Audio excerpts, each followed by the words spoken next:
50/50 ticket sales are on sale and available. Should be showing this. And the winning number. It's not playing yet for me either. And this is buffering on mine, so it's not connected. So I might have to call Will to see what's going on here. It's looking good on my end, but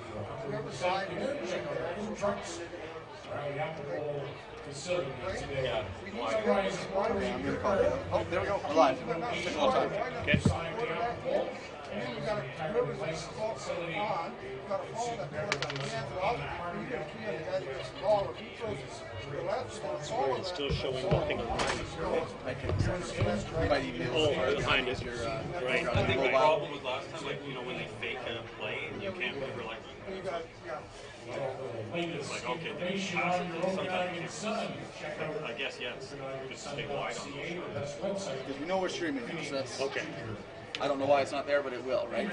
Yeah, it's always behind, right? Okay. So I'm just gonna leave it. I'm gonna leave it on a wide shot, so it's not on the big things. Okay. Sorry guys, I'm back in now. I think we're all good now. You guys understand. Just make it better. It's getting better all the time. Instagram at CJ Football. Whenever the Central News game, we'll monitor Going as whoever's keep one of you guys do that. And that's positively right, right? Well, I'm looking at it from World Plays system, so I'm previewing it and it's looking good. I would maybe like completely close your Chrome, close the whole app. Playoff games in the Ontario Conference. Windsor beat London 46-0. Because yeah, I can confirm that it is. 49-0. So Hamilton. Windsor in the Ontario final. That career will come west. So Gary, you're not going to be doing those share hikes anymore, right? So you're going to see Yeah. You're used to the hockey show, but yeah, it's definitely not as much of this, right? It's going to be wider. What time are we going on the air today? We're streaming right now. Live. If you guys want to talk about Thank now, you. you're on. We can go on like 4 or 5 minutes. Yeah. Just let me know when you want to do it. I have to turn on your mic right now. Let's go. One time I got to practice. Well, you're not. There's no practice. You're your binoculars there, blind. So, Jazz, just so you know, when we take a replay, it'll show up on the screen over here. It's a big replay graphic. And we'll have another replay graphic when we're done back to the live shot. So, that's assuming I get it right. And you got to stay off your pad too, Mike. No, this is when I'm going to stats and stuff. I mean for tweeting. Okay, so For tweeting. Well, no, I got to do the quarter scores. Kate's doing the scores. Or do you That's want me to stand in the middle? No, you can. You want to stand or sit? It's up to I you. can sit. There's a chair here. There's another chair there was. and I have to be back here, and basically I have Like to. you go in the middle. Who's doing the replay, right? You are. I'm going to basically come back here. I don't know what. Well, here, let me. Let me just sit down and give you another fucking chair back here. So these are all hooked up? The mouse can come over to the other side. I don't want to move on anything right now. Too much setting up. So we're not live yet. No, like Just to watch, like, not you guys. No, the mics are not live. You can't swear. Well, you can try. You gotta hear it. Jackson, are you there? Gary? Okay.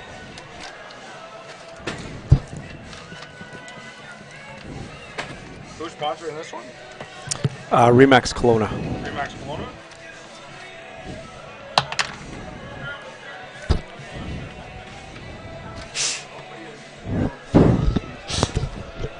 How do I mute my mic once in a while? Can I mute my own mic? I guess I just go like this, right? Did they tell you how far away this should be or anything? Are you hearing something there? Yeah. Okay, that's because you're just there. I'm just saying. Sorry. You're not live. Yeah, I want you to get ready to show that. Hello, hello. To the right, and then yeah, Jackson, you're wide. I'm going to go live. Teach Jackson for a minute. Gary, you set up. I'm hearing live right now. Oh, he is? No, red around the means that Oh, okay, Gary, I'm going to switch back to Jackson here. Okay, it's done here. Can you sit down? Now you got to hold it back a bit, Gary. They're going to come out that tunnel right there. Right. Back there. Right. Good stat. Then when they You can send start against all you can do is just kind of follow them up. Play goes down there. You got lost.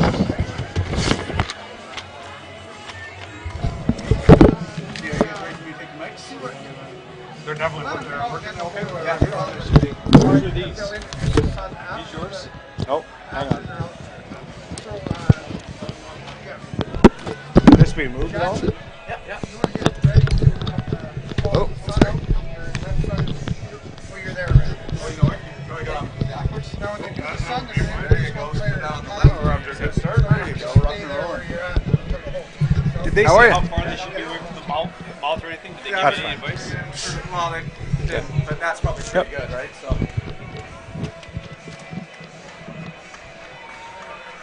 Okay, if you guys are ready, I'm going to go and turn your mics on. Do you want to go this far in advance?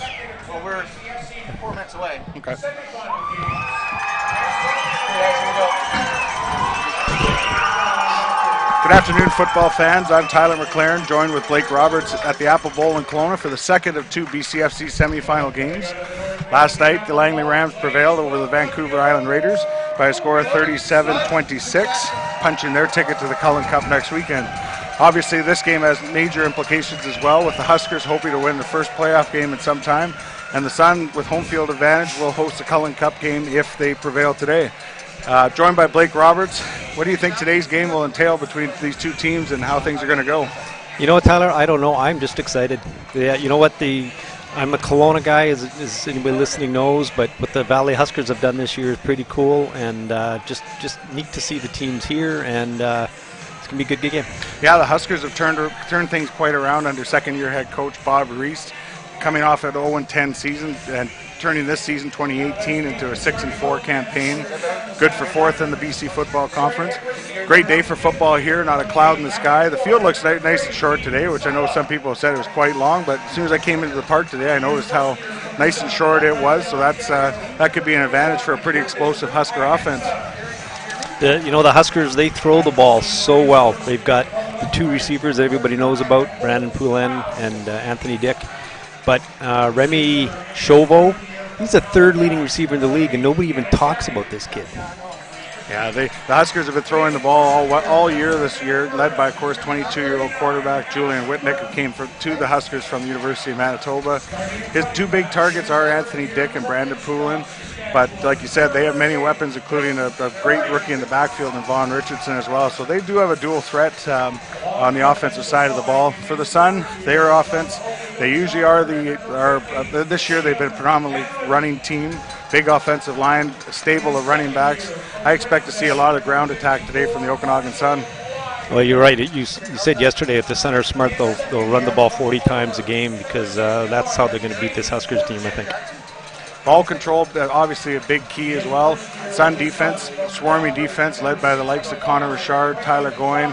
I believe Nick Daly's in the lineup today, so that's a huge welcome back for the Sun defense. As when he was in play earlier in the season, was an absolute force on that Sun defensive line. So I would think big things will come from today from number one in brown and orange. He might, Daly might be the linchpin here. I told everybody to listen this week that my gut said the Huskers were going to pull this out, but Nick Daly, being on the field, he upsets the apple cart and gets a lot of pressure on the quarterback, so that could be the difference. Well, we're just underway. Again, the winner of this game will, if the Huskers do prevail, next week's game will be at McLeod Stadium in Langley. If the Okanagan Sun prevail, the game will be right here next Sunday at the Apple Bowl. So looking forward to a great football game today. Welcome to all of those from across the country who are joining us. Today's game is presented by Remax Kelowna. We thank you for your support and welcome to BCFCTV.com. Just going to get set for the national anthem in about a minute or so we'll be back and we'll join you in about a minute. National anthem. Okay, come in tighter. Jackson.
field. And we'll live you with the flag is there. Welcome back, football fans. That was the national anthem, a familiar custom here, and we're getting set for the captains' meetings. The Sun will be in their familiar brown uniforms with the orange and white trim.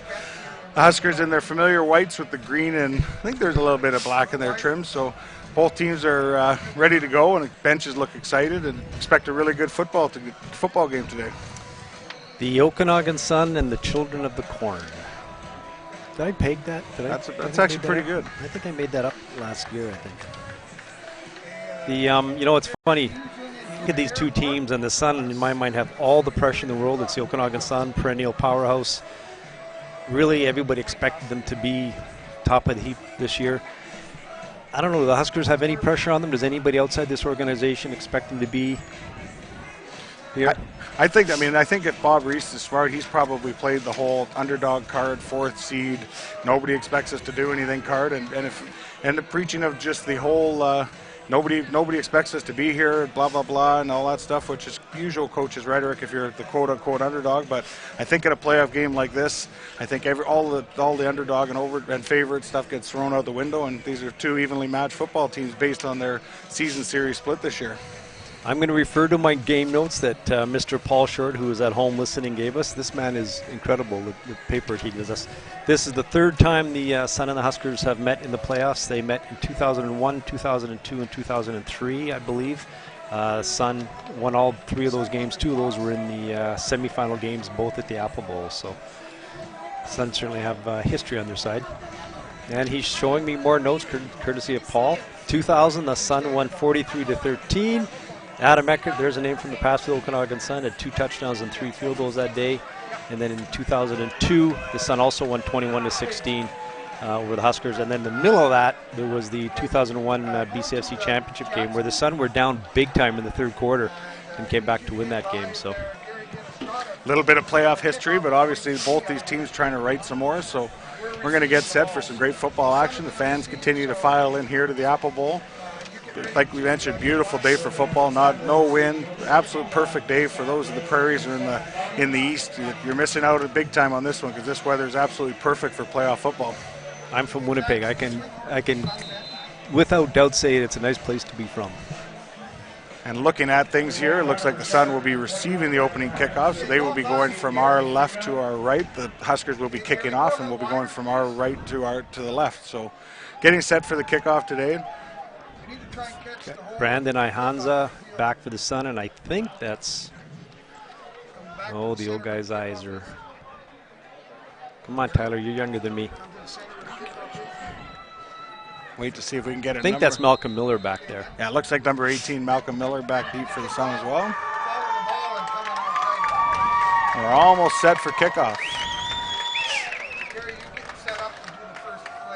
So, a bit of a pooch kickoff, the opening kickoff. It looks to be going out of bounds.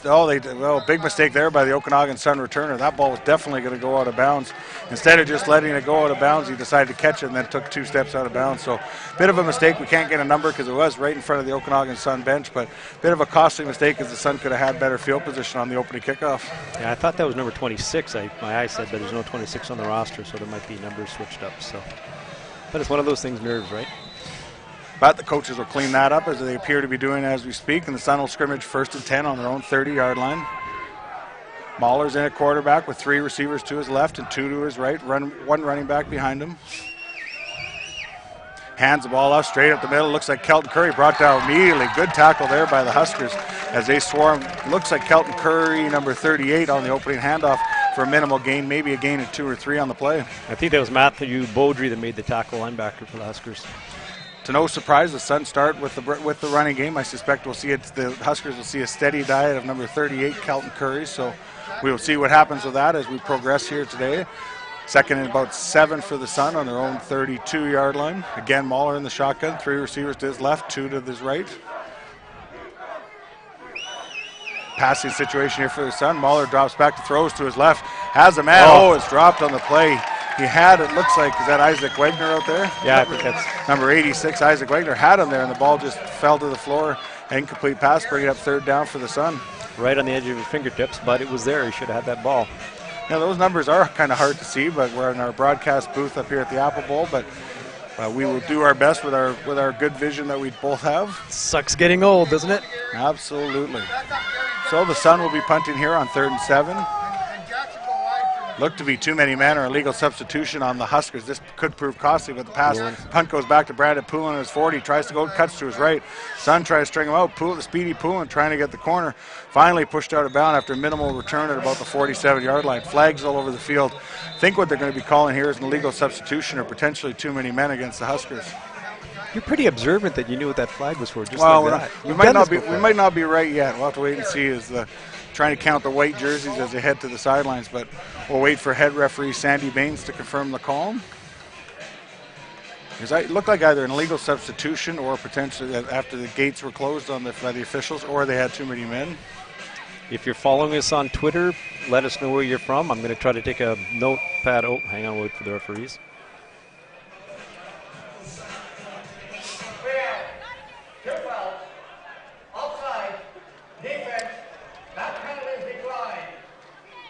There you go. So an offside call against the Huskers, which will be declined.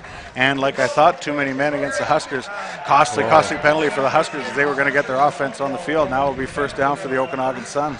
That's huge. You know what? That penalty like that hurts when the Huskers had decent field position too with the return. Yeah, they got the Sun offense off the field really quick. They probably would have been scrimmaging from about their own 45-yard line with that offense. Now, instead, because somebody wasn't sure where they were supposed to be, end up giving the ball back to the Okanagan Sun offense.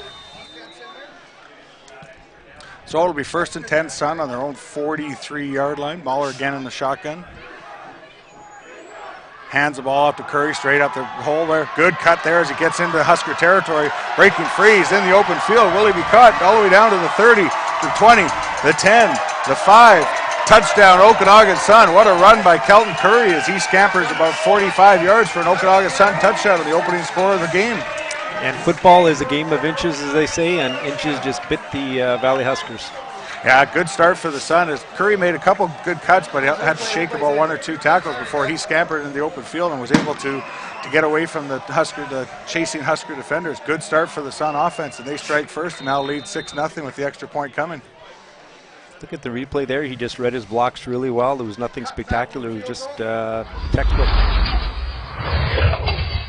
Isaac Wegner with the point after, the all-star kicker this year in the BCFC. Snap is good, hold is down, kick is up, kick is good. That makes the score with 13:22 left in the first quarter. The Okanagan Sun 7. The Valley Huskers don't score. Costly penalty. I'm sure Coach Reist won't like that as he basically one play later, just one play, and all of a sudden the Sun strike with the first score of the game. I think when you're the underdog, technically the underdog like the Huskers are, those little mistakes, it's all about staying close early, and that hurts. And certainly from a visiting perspective, you always want to come in, get your feet underneath you, settle things down, and hopefully the Huskers can regroup here after a quick early score by the Sun. As I started to say, if you're watching online and you're on Twitter, let us know where you're from, BCFC_media. Give us a tweet, let us know how horrible we sound or how good you sound. I don't know about that. Don't know about that. Well, Paul Short is at home, and he says we sound great. So if Paul Short says we sound okay, I think we're doing okay. Hi, Paul. I wonder if he's petting his chihuahua right now. Oh, wait, he doesn't have a chihuahua. He should. Everybody should have a chihuahua. Absolutely. So the Sun will be kicking off. It will be Isaac Wegner deep. 2 Huskers back. I know one of them is Brandon Poulin as the returner split side. The other looks like number 3 as the ball goes sailing into the end zone. Big kick by Wegner. And now the ball goes out of play off the back. That'll be a single point for the Sun, and they will extend their lead to 8-0. Big kick off the foot of Isaac Wegner. I've watched a lot of Sun games over the years, and when they get up on a team like this in the playoffs, it's tough to recover when you're the underdog. So that was Shamar Thomas that was back there with Brandon Poulin. Shamar Thomas was deep back there with Poulin, number 2 and number 3.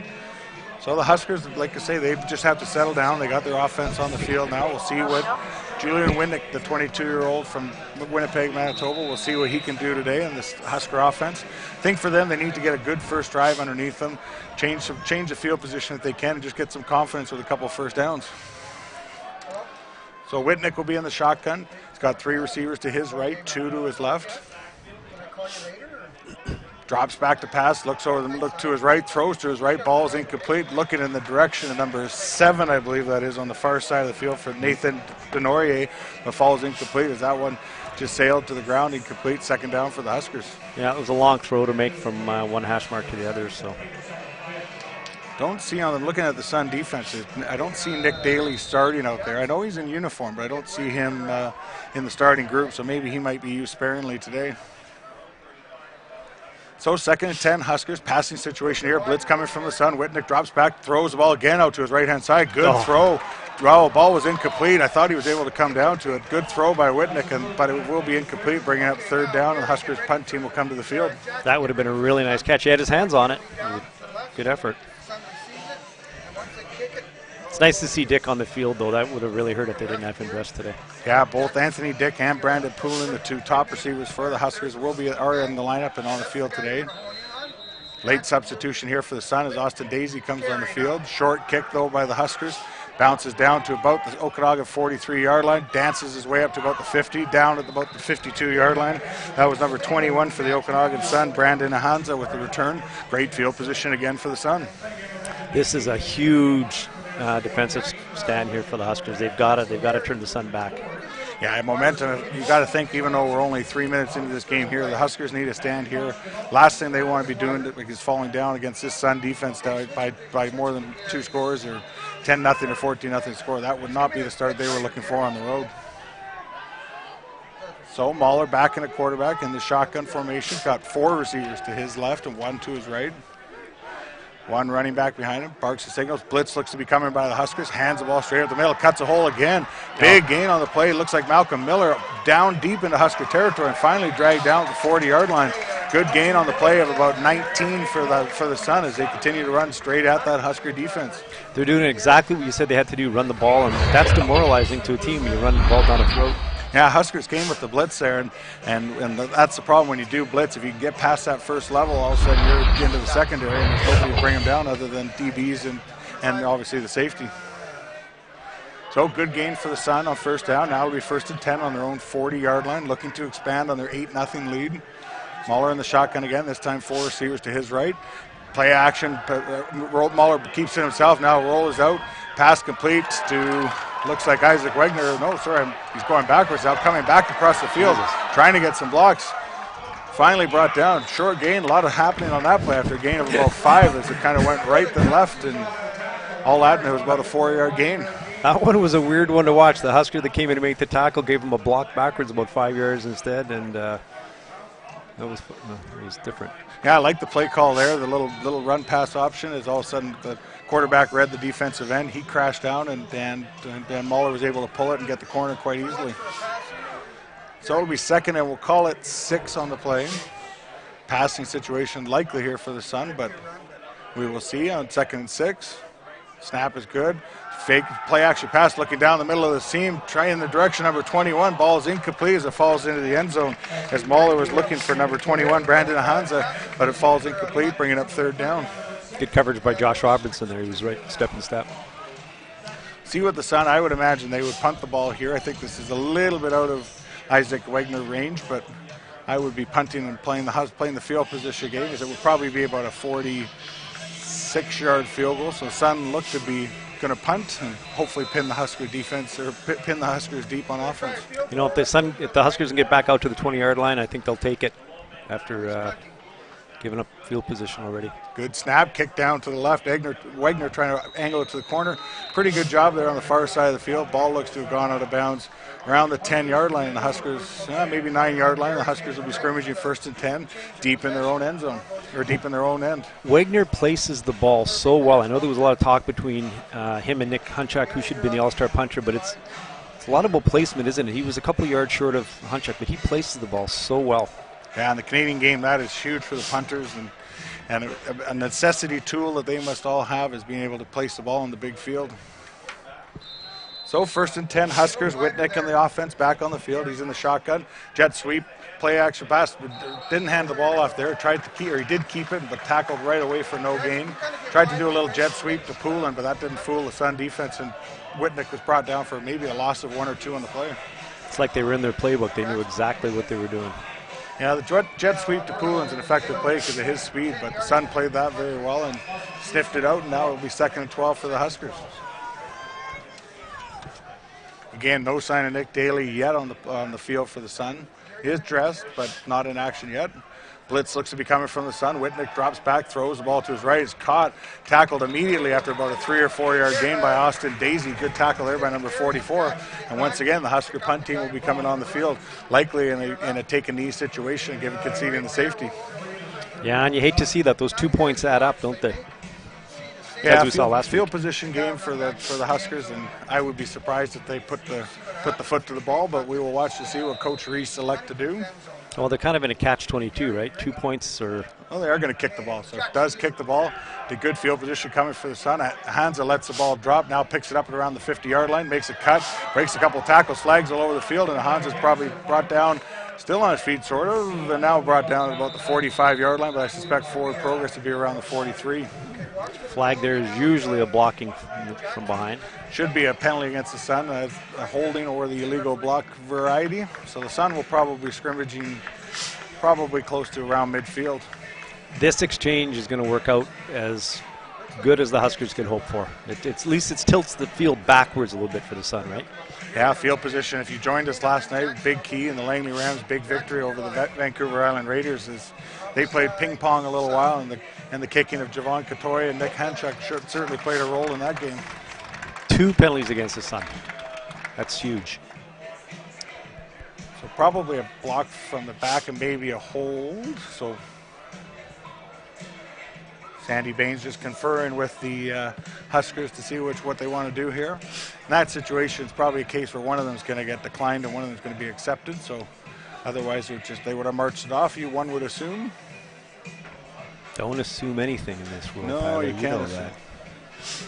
Here's the call from Sandy Baines, hopefully coming to us. My allergies are absolutely killing me, folks, so I apologize if I keep... Defense. That penalty declined. Illegal block. Defense. Number 11. So the 2 penalties were against the Sun and offside on that particular play. Well, that's the 5-yard variety, so the Huskers elect to decline that one and accept the holding call. And just like I thought, they will be scrimmaging right around the 55. So 1st and 10, Sun directly up midfield, looking to expand on their 8-0 lead. 9 minutes left in the first quarter. 4 receivers to the short side of the field. 1 receiver to the top side, hands the ball off to the left side, fumble the ball on the play, picked up though by the Sun, but dragged down in the backfield for probably about a 3 or 4 yard loss on the play.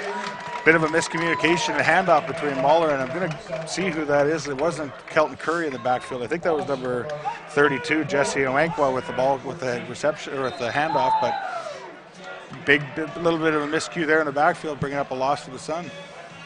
I was hoping you'd call his name. I still can't pronounce his name. Yeah, we've done that one a couple times. So, but the Sun continue to turn their running backs over. They got a few in the backfield there that are quite valuable.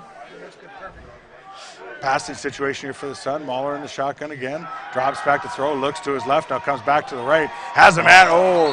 Incomplete on the play as he was looking for number 3 on the play, Keith Zyla. And that's one Zyla would definitely like to have back, as that hit him right between the top of the 3 and the face mask of his helmet. Incomplete pass, bringing up 3rd down. There were 3 Huskers around him, and I think he was wondering which one was going to light him up. Yeah, maybe a little bit of case of alligator arms on that one, but that one Zyla would definitely like to have back. But unfortunately, great throw there by Mahler, but incomplete. Sun will be at 3rd down and punting situation. Snap is in. Procedure penalty against the Sun. We'll back them up another 5 yards there as the up back moved a little bit early. That was number 32, Owankwa again. I hear a whistle, but I don't see a flag. Oh, sorry, they called timeout for first. Sorry, my bad. Timeout by the Huskers on that one. You know what, McLaren? I can't be carrying you all game. I need somebody to. So timeout by the Huskers. That'll be their first.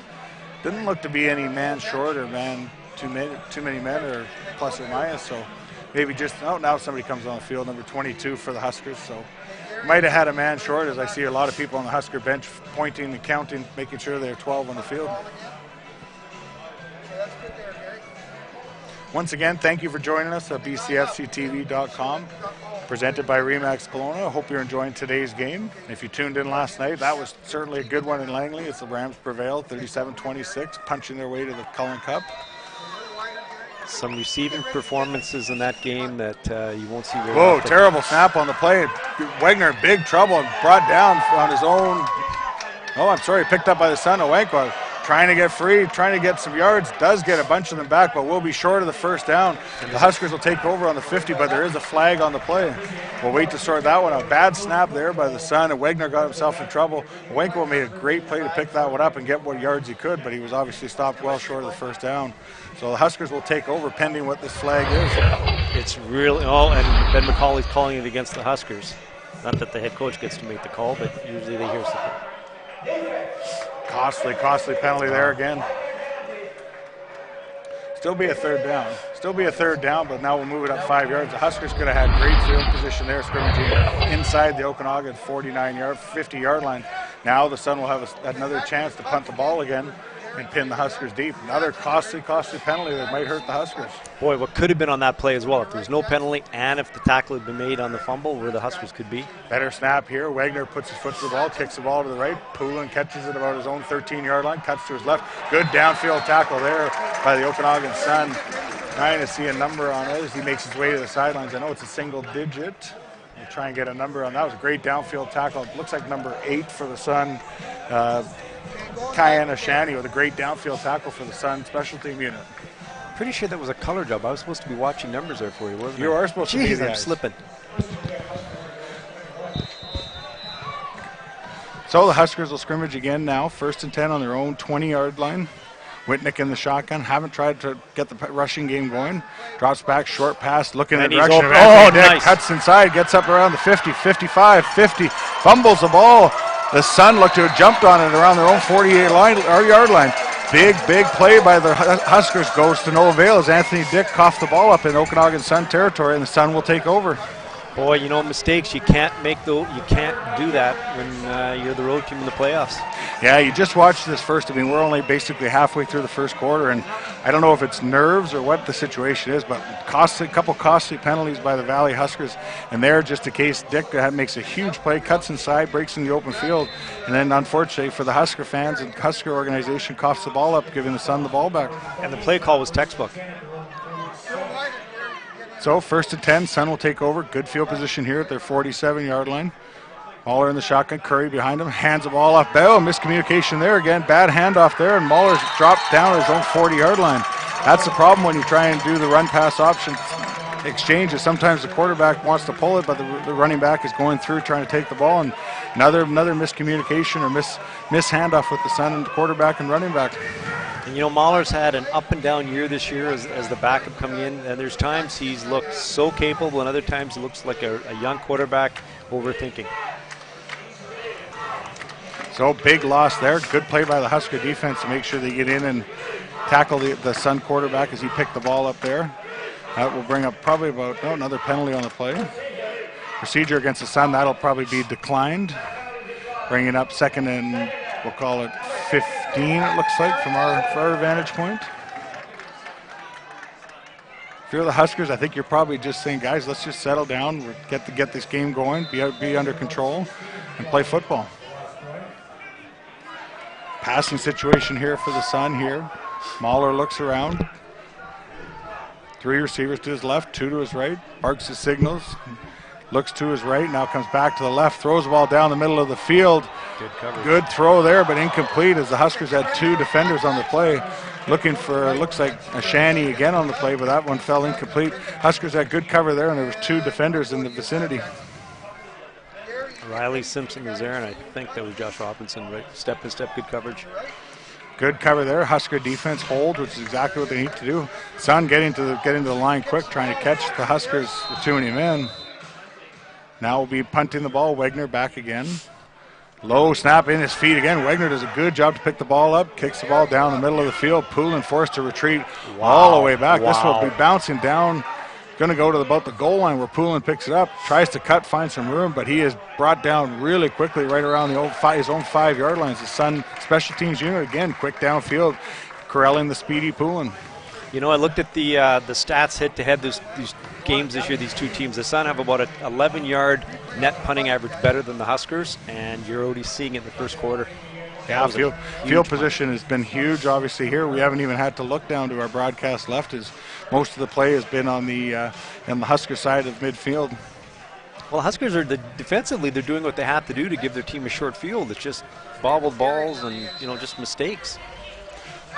So, but ball will be moved to the 20-yard line, as it was in the end zone and then came back out. So it will be placed on the 20. So Huskers get a bit of breathing room here for Whitnick in the offense.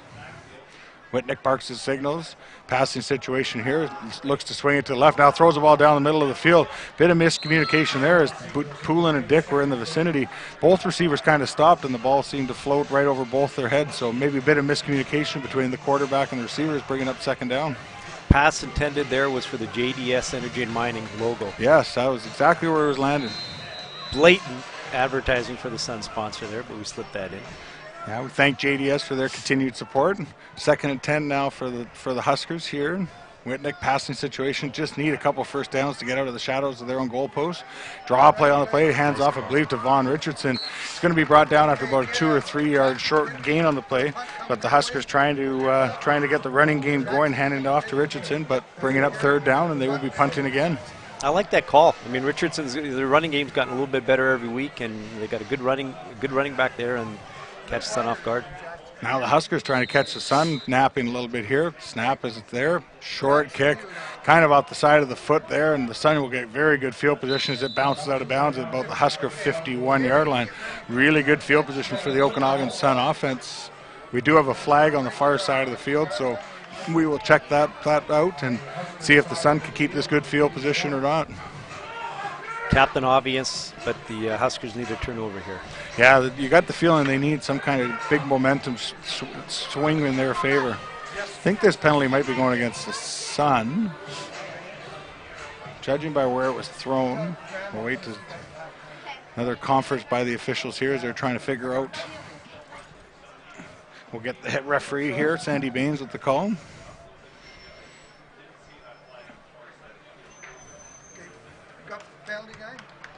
Sun are backing up, so it is an unnecessary roughness call against the Sun.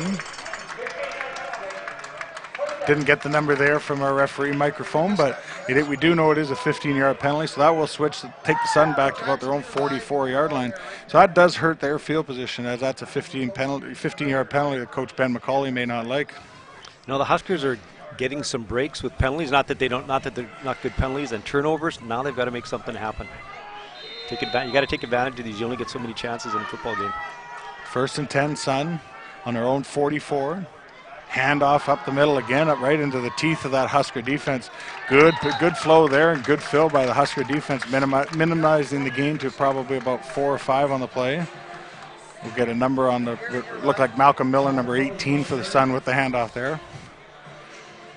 Short game, maybe we'll call it 3 on the play. Well, you told me play-by-play was harder than color. Listening to you babble on, it absolutely is. And we could change if you want. No, I'll stay right in this chair. Thank you very much. So 2nd and 7, Sun. Passing situation here. Huskers looking for a stop. Look to be coming on the blitz here from Mahler's right. Hands, short drop pass. Well played by the Husker defense, bringing it down to maybe a 2-yard play on the play. I think that was Dawson Davis, number 49. Great defensive play, getting the Huskers defense off the field. And again, it tilts the field a little bit. As long as Wagner doesn't get off one of his rockets, the Huskers will be in pretty decent field position at least. Yeah, Husker defense sniffed that RPO, run pass option play out pretty well, and now get off the field, get their offense back on the field. Might be able to get a big return from the speedy Poulin. Look to be early movement by the Sun. The left guard there jumped. That'll flags on the field. This will be illegal procedure, and the Sun will be back 5 more yards. Looks like the left guard jumped on that particular play. This one will be easy for the officials. Got a score from Paul Short.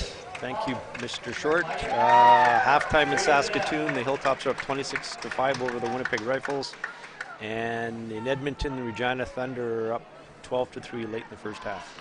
Those 2 games, obviously the Prairie Football Conference playing their semifinals the same weekend as both the BCFC and the Ontario Football Conference. So Looked to be again early movement on the play, and no flags on this one, but this one they might say they didn't blow it in properly, but again there looked to be early movement by the Sun. They're calling it that they hadn't blown it in, so it doesn't look like there'll be a foul on the play, but they'll reset and kick the ball here on 3rd and about 10.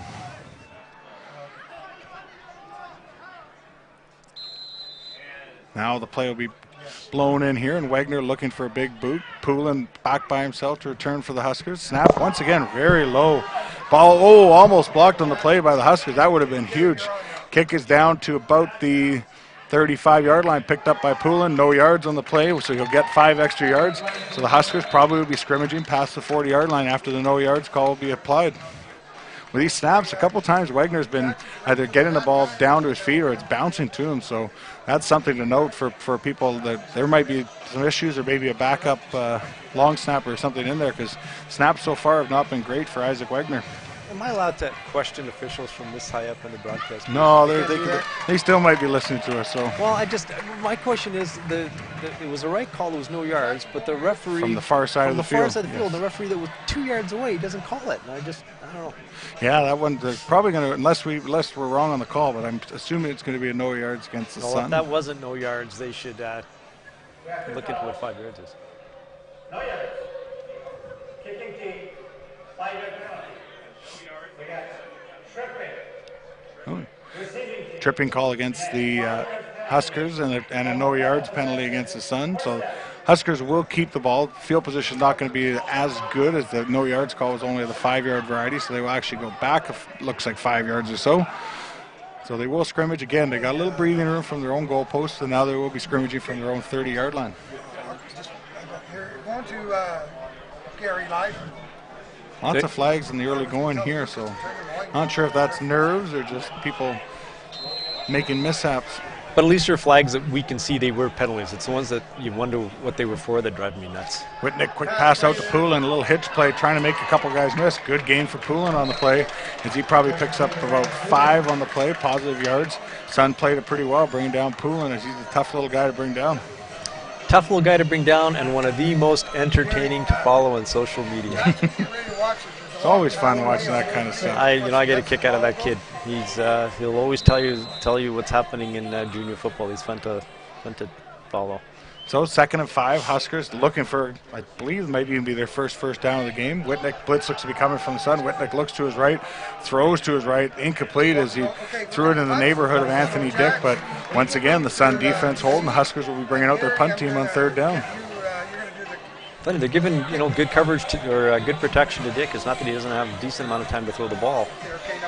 Now, winner of this game again will head to the BC final, Cullen Cup, to play the Langley Rams. With obviously the winner of that game then proceeding on to the CJFL National Semifinal, which we played right here in BC. So looking forward to that. It's going to be interesting to see what kind of team comes out of Ontario. Hamilton's absolutely pounding teams out east. Decent kick there for the Huskers, picked up by Hansa at his own 42-yard line, cuts to his left, back to his right. Good downfield coverage by the Huskers, and he will have no gain on the return. Good downfield coverage by the Huskers, forcing the Sun to field their offense on the 42-yard line. Yeah, I'm looking forward to that game on November. It'll be November 3rd, and like you said, Hamilton is they won their semifinal game quite convincingly yesterday. So looking forward that the Windsor game against them might be a good one. But Windsor blasted London. The Beefeaters. So Sun will be scrimmaging as we're just past the 2.5 minutes left in the first quarter. Sun, decent field position on their own 44-yard line. Haller in the shotgun. He's got a Wankwa behind him. Hands the ball off though to Malcolm Miller, coming back, going to his left, trying to get the corner on the Huskers. Good, they had him for about a minimal gain. Now Miller gets into the open field and finally pushed out of bounds right around the Husker 49-yard line. They had Miller for maybe a 2 or 3 yard gain, but he was able to scurry away and get more positive yards for the Sun. Well, that's what you said they have to do. Run the ball, right? Yeah, you'll see here on the replay, the Huskers were in a good position to minimize the gain as Miller takes the ball and goes right to the left-hand side, and they just couldn't bring down Miller. He's a speedy guy, too, and they had him in their grasp but couldn't make the play. So 1st and 10, Sun now at the Husker 49-yard line. Look to gain on their 8-0 lead. Penalty on the play here. Not sure if that's usually That's a procedure call. I was going to say, couldn't have been time count, but somebody must have flinched on the offensive line there. So the Sun will be 1st and 15 now, as they're going to be about on the Husker 54-yard line. Back to Jackson again. Thought I saw the referee give a throat slashing gesture. I'm sure I was seeing things from my Yeah, that's not what they do. That's not. That was your eyes playing tricks on you. They don't do that kind of stuff. No, they don't do that stuff. That's wrestling stuff. So we've got, now it'll be 1st and 15. Again, great field position for the Sun in Husker territory. Mahler in the shotgun, Owenko right behind him, 3 receivers to his right, 2 to his left. Hands the ball off. No, he pulls it from Owenko, now rolls the corner. Looking deep down the middle of the field, he's got a Shani wide open. He is into the end zone for a touchdown. Touchdown, Okanagan Sun. Ashani got in behind the Husker the defender, and it'll be 14-0 with the point after coming. You'll see on the replay here, Mahler just pulled it as he saw the defensive end once again try and come in and make a tackle on a potential running play. Mahler pulls it and is able to find Ashani for a big score for the Sun. And that's his, you see it on the replay there. That is his whole look there when he's making that, either deciding to hand the ball off, is what the defensive end does for the Huskers. And as soon as he went down the line of scrimmage, Mahler knows to pull it and throw the ball. Yeah, secondary bit. Jackson, get ready for the kickoff after. Big play for the Sun offense. Extra point coming. Kick is up. Line drive kick, but it is good. That makes the score of the Okanagan Sun 15. The Valley Huskers no score with about 1:27 left in the first quarter. Well, you hate to say a team's up against it this early in the game, but the Huskers are up against it now. Yeah, and a team that relies so heavily on the passing game will probably be relying on it that much more now as the cannons go off here at the Apple Bowl. And the thing is, you know, when they're a passing-oriented team, now the Sun know what they're going to do. The run game is really out of the question right now. Yeah, the run game comes out pretty much off the table. Again, we haven't seen number 1 Nick Daly yet on the field, and if you're the Sun, that might have been a emergency situation, and maybe they were going to play that one by ear. But I know they're trying to get him healthy as the playoffs roll into and continue on. On the way this game's going, you're not going to see him. No need for him. Kickoff, and then we're going to cut the Gary after the kickoff. So Wagner kicks the ball off, bit of a line drive kick, going down to Poulin, catches it about his own 15. Cuts his way, weaves his way to about the 3rd, 25. Now, good tackle there downfield. And again, Poulin was just trying to find a seam and sneak through it, but Sun guys good in their lanes downfield and hold the return, and they will be scrimmaging around the 25-yard line. That side of the field is where they won't even have to water the grass or put any sod on it, because I don't think the Huskers have been across the 50-yard line yet. No, they haven't. But they do have the big play potentials with Dick and Poulin and, of course, Julia Whitnick. So one play and they could tilt the field real quick. Just over a minute left here, first quarter. Whitnick in the shotgun. Drops back, looks to his left, throws the ball down the middle of the team. 2 Sun defenders there, and that is intercepted. Threw it into double coverage. Bit of a mistake there by the Sun as number 24 on the play, Dustin McGee, with a great pick as Whitnick just tried to drop one in there, and there were 2 Sun defenders there for the interception. I think everybody knew where that ball was going and just forced a little bit.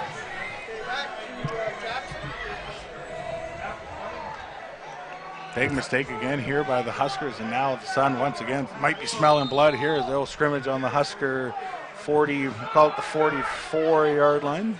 Now, when you get two members of the secondary right there like that, that ball's got to be perfect. And in junior football, the odds of that happening are not great. Hands the ball off right at the middle. Oh, he had him in the backfield, but able to sneak free. Looks like Kelton Curry on the play with a good run, as he could have been stopped for a short gain or no gain, but he was able to scurry through. Scurry rhymes with Curry, so that worked out quite well. Gains positive yards for 7, and the Okanagan Sun will be 2nd and 3. Is this where I say you're a poet and you didn't know it? Yes, I missed my comment. I missed my calling. So I've got to be the color commentator, and I've got to tweet the quarter scores. Let's see, just tough gig. Timeout here, I believe. Timeout for the Sun here. 18 seconds left. Yeah, while we have a minute, we'll just mention again now the good thing this weekend is kind of cool is all the CJFL playoff games are happening the same weekend. So we are the both Prairie semifinals. One's taking place in Saskatoon. The Rifles are in Saskatoon. Most would expect the Hilltops to prevail there, and a 2-3 game in the Prairies, which the Huskies would probably be favored, but the Thunder are a pretty good team, and that one may go either way. You can never write off a team from Regina unless they're playing the Hilltops. Yes. Hilltops cruising to a perfect regular season for this year in 2018 in the Prairie Football Conference. I think Hamilton was the only other perfect team in the Ontario Conference, as every team. Sun had the best record, BC, at 7-2-1. So after the timeout, we'll be second. We'll call it actually 4 on the play.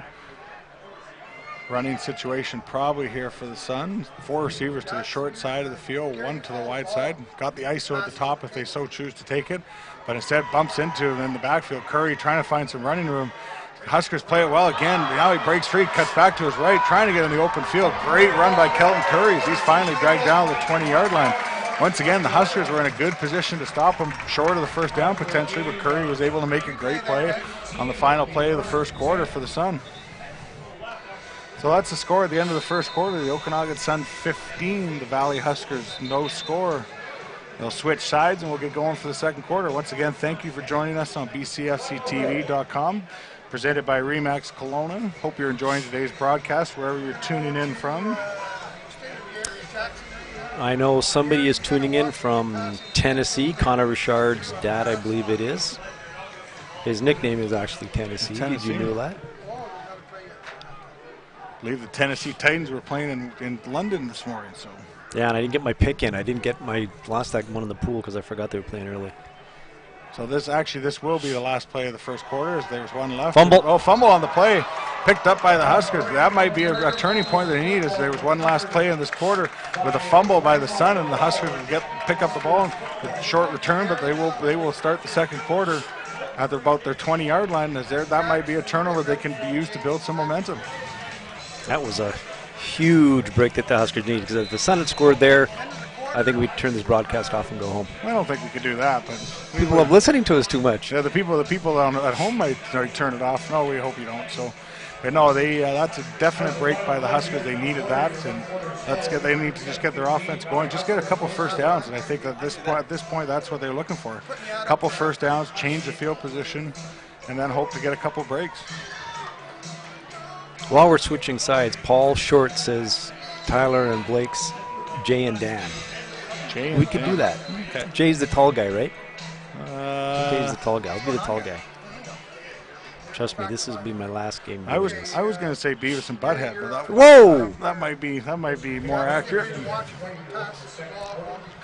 So the Huskers now will be scrimmaging here, going from our left to our right. Hands the ball out to Vaughn Richardson. No gain on the play there as the Suns defense sniffed that one out. Huskers now going from our left to right. Sun from to the right to our left. So they try on good on. They're trying to get the running game going, establish that, which they hope will probably open things up for play action passing down the field to the likes of Anthony Dick and Brandon Poulin. They kind of have to. I mean, on one hand, you look at that play and you think why, but they just can't give up on the run, because if they throw all game now, it can't be too predictable. 2nd and 10, Huskers. Whitnick drops back, looks to down the middle of the seam again in double coverage. I believe Dick came down with that one. Watch this if we get a chance on the replay. What a catch there is. I believe that is number 85, Anthony Dick, coming down with that one in double coverage. I'm going to try. I can't. That was a heck of a play by Dick and a huge gain for the Huskers, bringing them out close to midfield. Big play there, and that will tilt the field in their favor. Came down in double coverage, and there was 2 Sun defenders right there. Heck of a catch by Anthony Dick. And that's why that man's an all-star in the BCFC. Whitnick dropped back, quick throw, looking for Poulin's, got him at the Sun 50, finally dropped down to about the 48-yard line. Probably be about a yard or two short of the play, but once again, positive yards as Whitnick throws a quick dart out to Poulin for about a 7-8 gain on the play.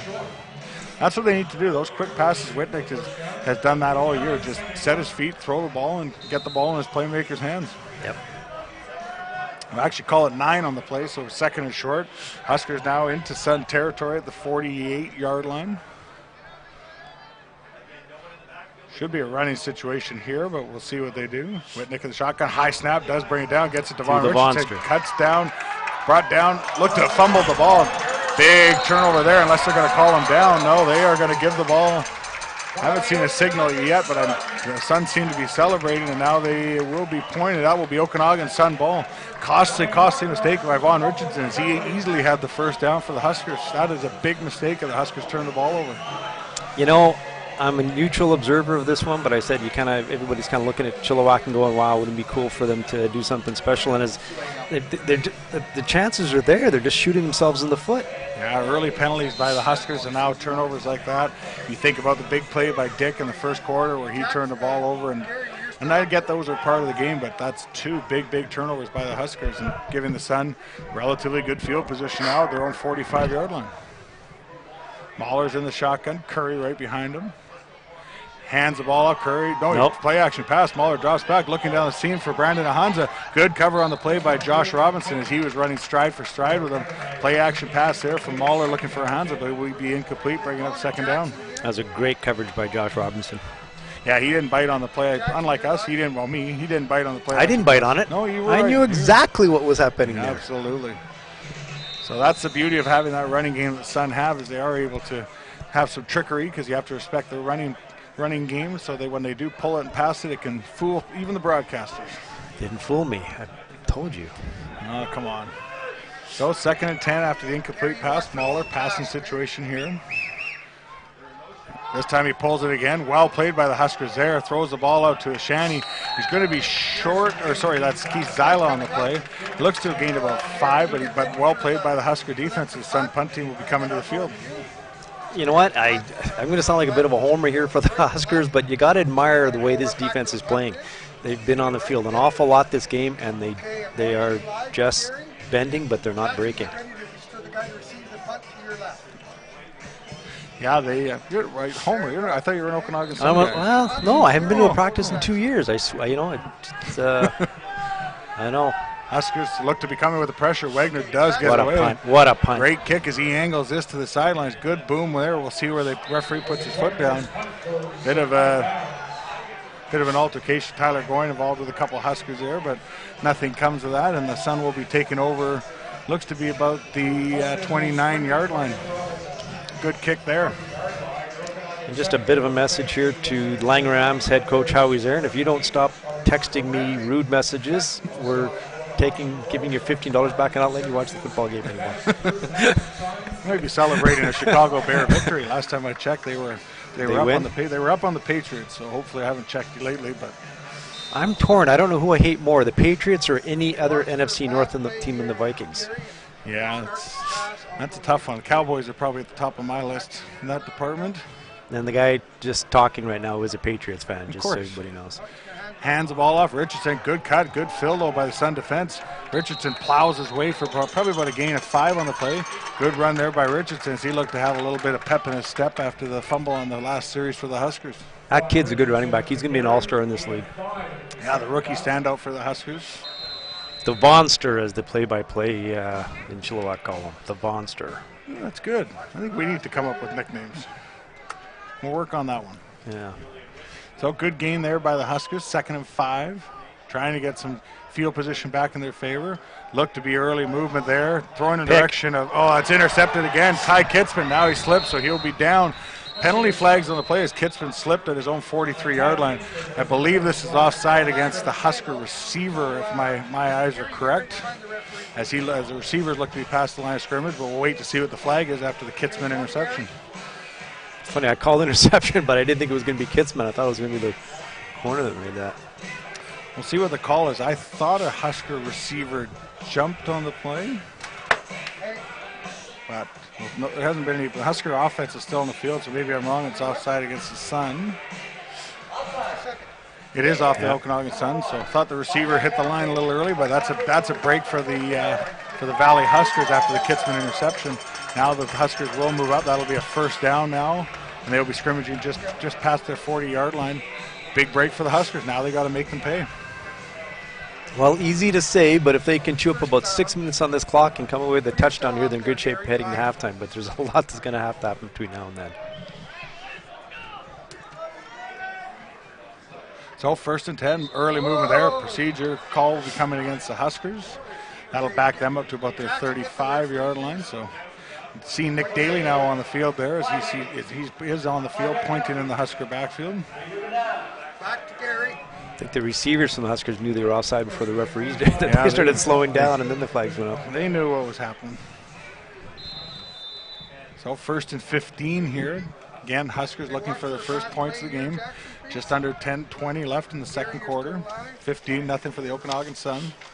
Whitnick drops back, looks over the middle, now throws the ball under pressure, throws the ball. Wide open. Wide open there. Good gain there. It looks like number 7, I believe, on the play for the Huskers with a big gain as he crosses midfield and into Okanagan Sun territory.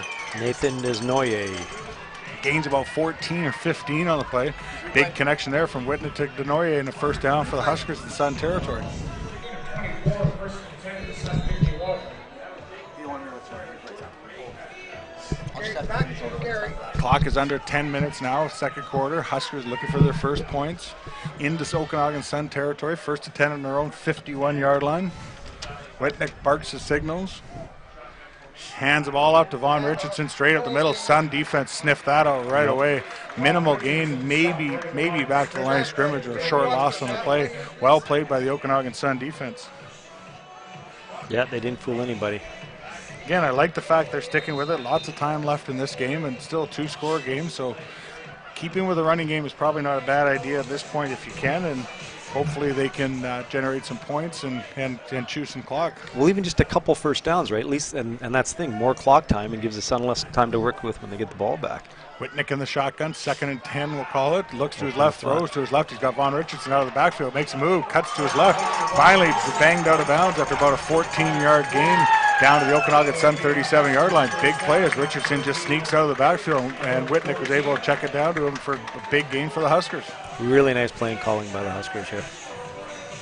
Yeah, I like that play call there. He just saw Richardson just leak out of the backfield and made a good play and was able to lower his head and get enough for the first down. Huskers driving into Sun territory. 8:45 left, second quarter. 1st and 10 on their own 38-yard line. Whitnick in the shotgun, moving bodies around. Looks to his right, throws to his right. He's got Poulin on a hitch pass, makes a man miss. Dragged down after probably about a 5 or 6 yard, maybe 7-yard gain on the play. Once again, positive yards for the Huskers as Whitnick and Poulin connect for a good gain. You see the Huskers seemingly settling down a little bit now and moving the ball and having some success, and getting the ball out of Whitnick's hands and into Poulin's is usually a recipe for success. Well, I don't know who the OC is. Who's the OC for the Huskers? But it's patience. They're not. It'd be very easy to panic when they were down 15-0, but they're not. So 2nd and we'll call it 4. Whitnick looks, quick throw. He's got Brandon Poulin, makes man miss. Caught was Connor Richard, tough guy to make miss. They're going to call a late hit here on the Huskers, and there might be offsetting penalties there. That Poulin had enough for the first down. This might be 2 penalties here. Nick Daly comes off the field there looking for a sub. I thought I saw helmet to helmet there from the Sun. I think there might be offsetting penalties on this. I think the original one was going against the Huskers, and then I think the Sun followed that one up. So I think it might be offsetting penalties. Poulin had enough for the yards for the first down. So Anthony Dick was waving to the bench that one of them is against the Sun. So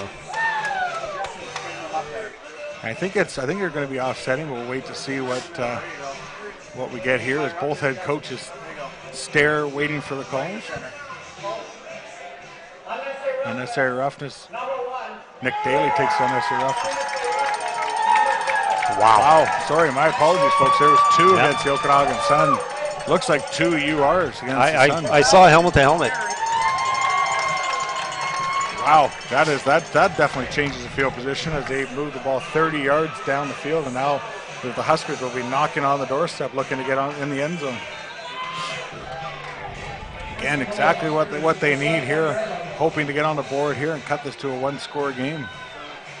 Clock moving, 7:45 left here, second quarter. Whitnick still in the shotgun. He's got Richardson right behind him. Now he comes up, so either passing, now he quarterback sneak on the play. Touchdown. Flags are on the play. Looks to be offside against the Sun. Offside call against the Sun. That penalty would be Klein, and there's a touchdown. Wow. Julian Whitnick gets into the end zone for the Valley Huskers, cutting the score. The Okanagan Sun 15, the Valley Huskers 6, with the extra point coming. Exactly what the Huskers need, and now they're on the board and maybe changing the momentum in their favor with the extra point coming. If there was anything wrong with that drive, it's just that the Sun have a lot of time left to work with, but that's about it. Other than that, penalty aided and some nice plays, and it was damn near perfect. Kick is up, kick is good, makes the score. The Okanagan Sun 15, the Valley Huskers 7. Good drive there by the Huskers as we're about the halfway point here of the second quarter. That is exactly what the Huskers needed. And if you're on their sidelines, Bob Reese probably telling his players, guys, we're in this football game. Let's just settle down and settle in and play a good playoff football game. Well, again, that's a challenge on the road. You're a little amped up. You're not a perennial playoff team like the Sun are. Maybe nerves was in the Huskers' head a little bit, but now they seem to have settled down and righted the ship. Well, and that's the thing. With all the turnovers that the Huskers have had, they should be getting blown out right now. And full credit to them that they've dug in defensively. And yeah, if they can get a stop here and get that offense back on the field, that would be huge. But lots of time left here, second quarter. Huskers will be kicking off from their 45-yard line. Kick right to the right-hand side. Looks to be down to Connor Richard at about the 8-yard line. Cuts to his left around the 20, 25, 30. Finds a hole. Connor Richard getting out to the 40. Down at 45, out of bounds. Finally dragged out of bounds at the 50-yard line. Connor Richard, Mr. Everything for the Okanagan Sun with a big return, and the Sun will have good field position here to work with.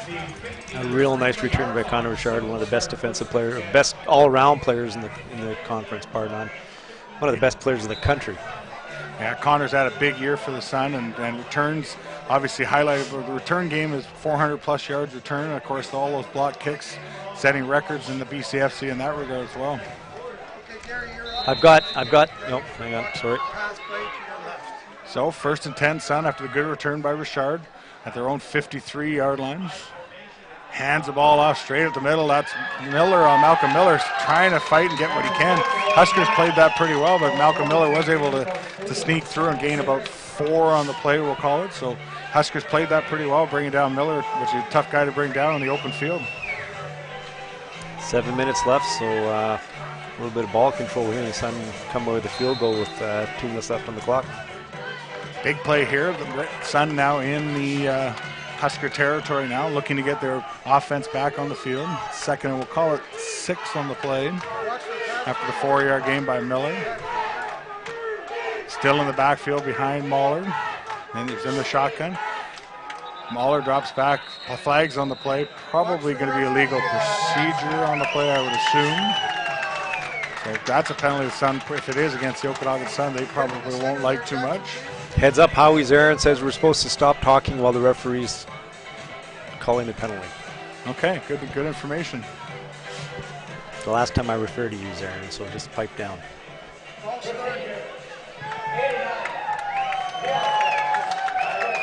Here's the 5-yard penalty against the Sun, backing them up, so it'll be about 2nd and 12 on the play. Once again, they have an opportunity to get their the Husker defense, if they can get a hold here, get their offense back on the field. 6.5 minute, clock is moving. Second quarter, once again the score, the Okanagan Sun 15, the Valley Huskers 7.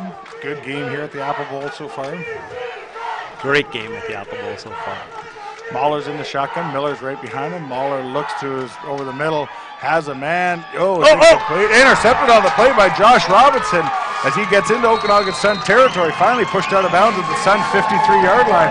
A little bit of a tip there, and all of a sudden Josh Robinson is now with an interception into Okanagan Sun territory. Wow, momentum is just shifting. You can see here, I thought I liked the shorter route. That was wide open, but Mahler chose the deeper crossing route, and it was tipped and intercepted. The ball was a little bit behind him, but heck of a play by the Huskers, alertly intercepting that. Josh Robinson, and now they have great field position in Okanagan Sun territory. He's a good DB. Just a little wider, Jackson. Huskers looking to potentially tie up the score here with the late score here. Under 6 minutes left, second quarter. Whitnick in the shotgun. Drops back, looks to his right.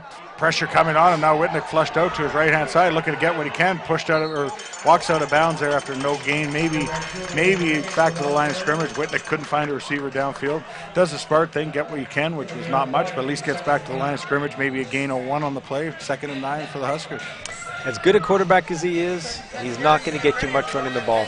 No, we know. He's a pocket passer, that man. Pocket passer, but has performed quite well this year.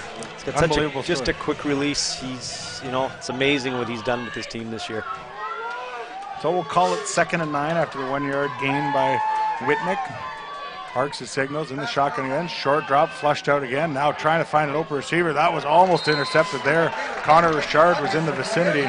Whitnick was banged down. Now slowly gets to his feet with the help of his teammates. The last thing they want to see is number 5 down on the turf for the Huskers. But Whitnick is up, but it will be a 3rd down and punting situation for the Huskers. So I keep getting tapped on the shoulder by Lloyd Congdon telling me to watch the replay. We begged him for a replay screen, and he's hitting me in the shoulder saying, look at my replay screen. And thanks, Lloyd. If every volunteer had something that Lloyd Congdon, like the Okanagan Sun, do, we'd be in good shape. Hands the fields the punt, now trying to find some room. Huskers downfield in great position there. Drag him down at the 20-yard line. Good downfield coverage by the Huskers, pushing the Sun back deep in their territory now, and they'll scrimmage 1st and 10 on their own 20. Injury on the play. Down. Somebody's down for the Sun. Seem to be clenching their ankle or... What is that, Hansa? Looks like number 20... Wait to see, folks. We can't... We'll just leave it sit there until we... Trying to get to his feet, but the Sun will... medical staff will come out and tend to him. He's on his knees now. It looks like number 21. Yeah, it's Hansa. The returner on the play.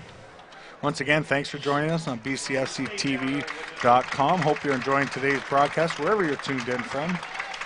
Hansa back to his feet, coming off on his own power. It's good to see. Hopefully we'll see him back. I think we have a lot of people tuned in from Winnipeg. 3/4 of the roster of the Huskers is from Winnipeg. Is it only 3/4? Maybe, 84%. Mary's from Winnipeg. She's not watching, though. She doesn't follow junior football so much. She's strictly a Bomber fan. So the Sun will take over now with their goalposts in their rearview mirror. 1st and 10 on their own 20-yard line, we'll call it. Hands the ball off the left side. That's big hole there for Malcolm Miller. Flag on the play, probably going to be of the holding variety against the Sun after a good gain by Malcolm Miller, but that looks to be coming back on the hold against the Sun. Okay, Gary, go to the Got a message, a tweet from Cher, Kelton Curry's mom in Moose Jaw.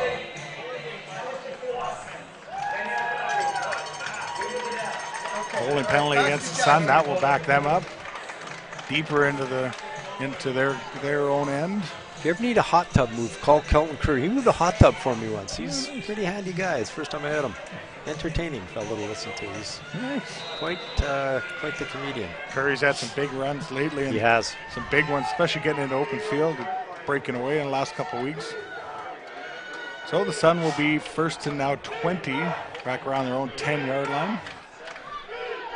Mahler pulls it, passes, quick pass, strike, caught on the play there. Ooh, big hit on the play. Flags fly again.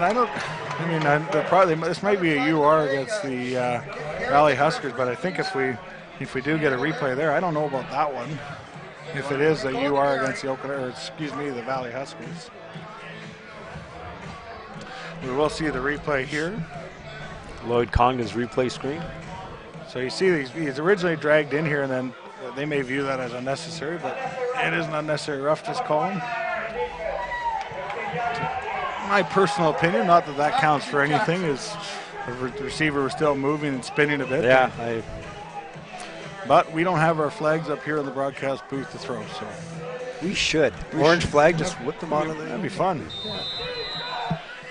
So the Sun get a break there after the unnecessary roughness and the automatic 1st down. We'll be scrimmaging 1st and 10 on their own 30-yard line. Haller in the shotgun. He's got Miller right behind him. Pulls the ball there. Nice. Huskers play it perfectly on the play. Throwing the ball looked to be low. I would say incomplete on the play, and it is incomplete. As the Husker defense, they're playing that RPO much better now. As the defensive end is staying right there. Mahler, instead of handing it off, is pulling it a little bit more often. But incomplete here. 2nd and 10 as the ball skipped to the turf. Mr. Short, I'm not referring to your stats histories too much. I've just been busy and I don't multitask. But again, thank you for all the stats you give me. My phone is holding them down nicely from blowing out the window, but I'll use them at halftime. So 2nd and 10 for the Sun. Hands the ball off the left side. Malcolm Miller trying to find a seam. Oh, Does nice find blocking. a seam. Good hole there. Finally banged out of bounds. This might generate a No. I thought there might have been a late hit there on the Huskers, but no call. But a very good gain off the left side for Malcolm Miller, and Okanagan Sun first down after a gain of 12. Nice block in there. Yeah, good block on that one as he looked to be stopped and then all of a sudden found a bit of a crease there and was able to scamper through for a first down. Well, if the Sun hope to move out of the conference, they have to keep blocking like that once it gets into prairie football weather, if they're fortunate enough to advance. Clock under 4 minutes here, second quarter. 1st and 10 Sun on their own 44-yard line. All in the shotgun. Blitz looks to be coming. Hands up. No play action pass. Muller fooled everybody again. Overthrew Keith Zyla on the play. Had him in behind the Husker secondary as he just overthrew him. Zyla looked to have stopped running his route a little bit, but if he kept running, he might have been in the end zone there as the Husker defense bid on the play action pass. He was open.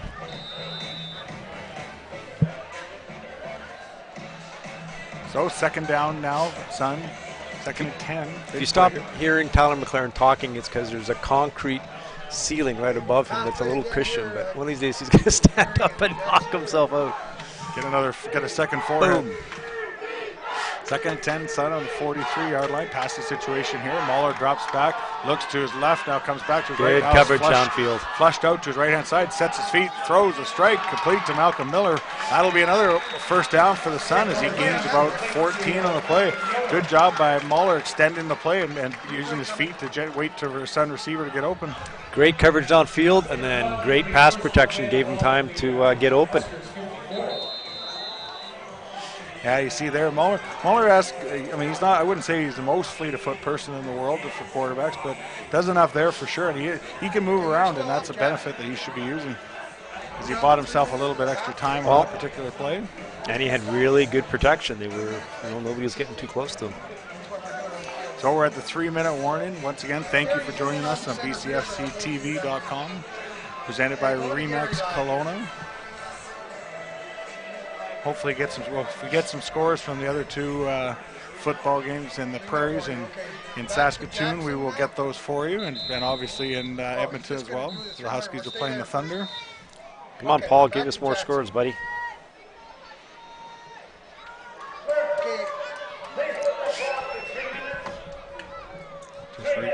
Just resetting the clock here, but it should be at about the 3-minute warning. As the Okanagan Sun will be 1st and 10, just past midfield into Husker territory. I am so glad you talked me out of play-by-play. I almost just let you do it. That would have been fun. Jesus, that would have been. 1st and 10 for the Sun on the Husker side of midfield. Hands the ball off to the right-hand side. Malcolm Miller trying to find a room off the right side. Is able to carry some Husker defenders before he's dropped down after a gain of maybe 6 or 7 on the play. As once again, Malcolm Miller finding some room off the right-hand side. Good gain for the Sun offense. Yeah, I got the privilege of working with Jake Elliott last night with the Langley Rams and got to do color. So I was sitting in the passenger seat for him, but that was a fun game to do. And once again, congratulations to the Langley Ram organization for defeating the Vancouver Island Raiders and advancing to the 2018 Cullen Cup. Hilltops lead the Winnipeg Rifles 33-5 at the end of the third quarter. Blitz looks to be coming for the Huskers as they get in on Mahler. Look to have him. Mahler does get away. No, he doesn't. He's dragged down on the play as the Huskers get a sack. There is a flag on the play. I hope they don't call horse collar here, but that... You can't question the referees from up here. You said that. No. We'll see now. The Sun might be a holding penalty here. I was going to say because Mahler kind of spun away. Sun punt team is coming on the field now. The Huskers, so it looks to be a penalty against the Sun. Might be the holding variety, but I was going to say when I saw Mahler spin away, I said, and I saw Husker put a hand on his back. I thought, please don't call horse collar because that wasn't one.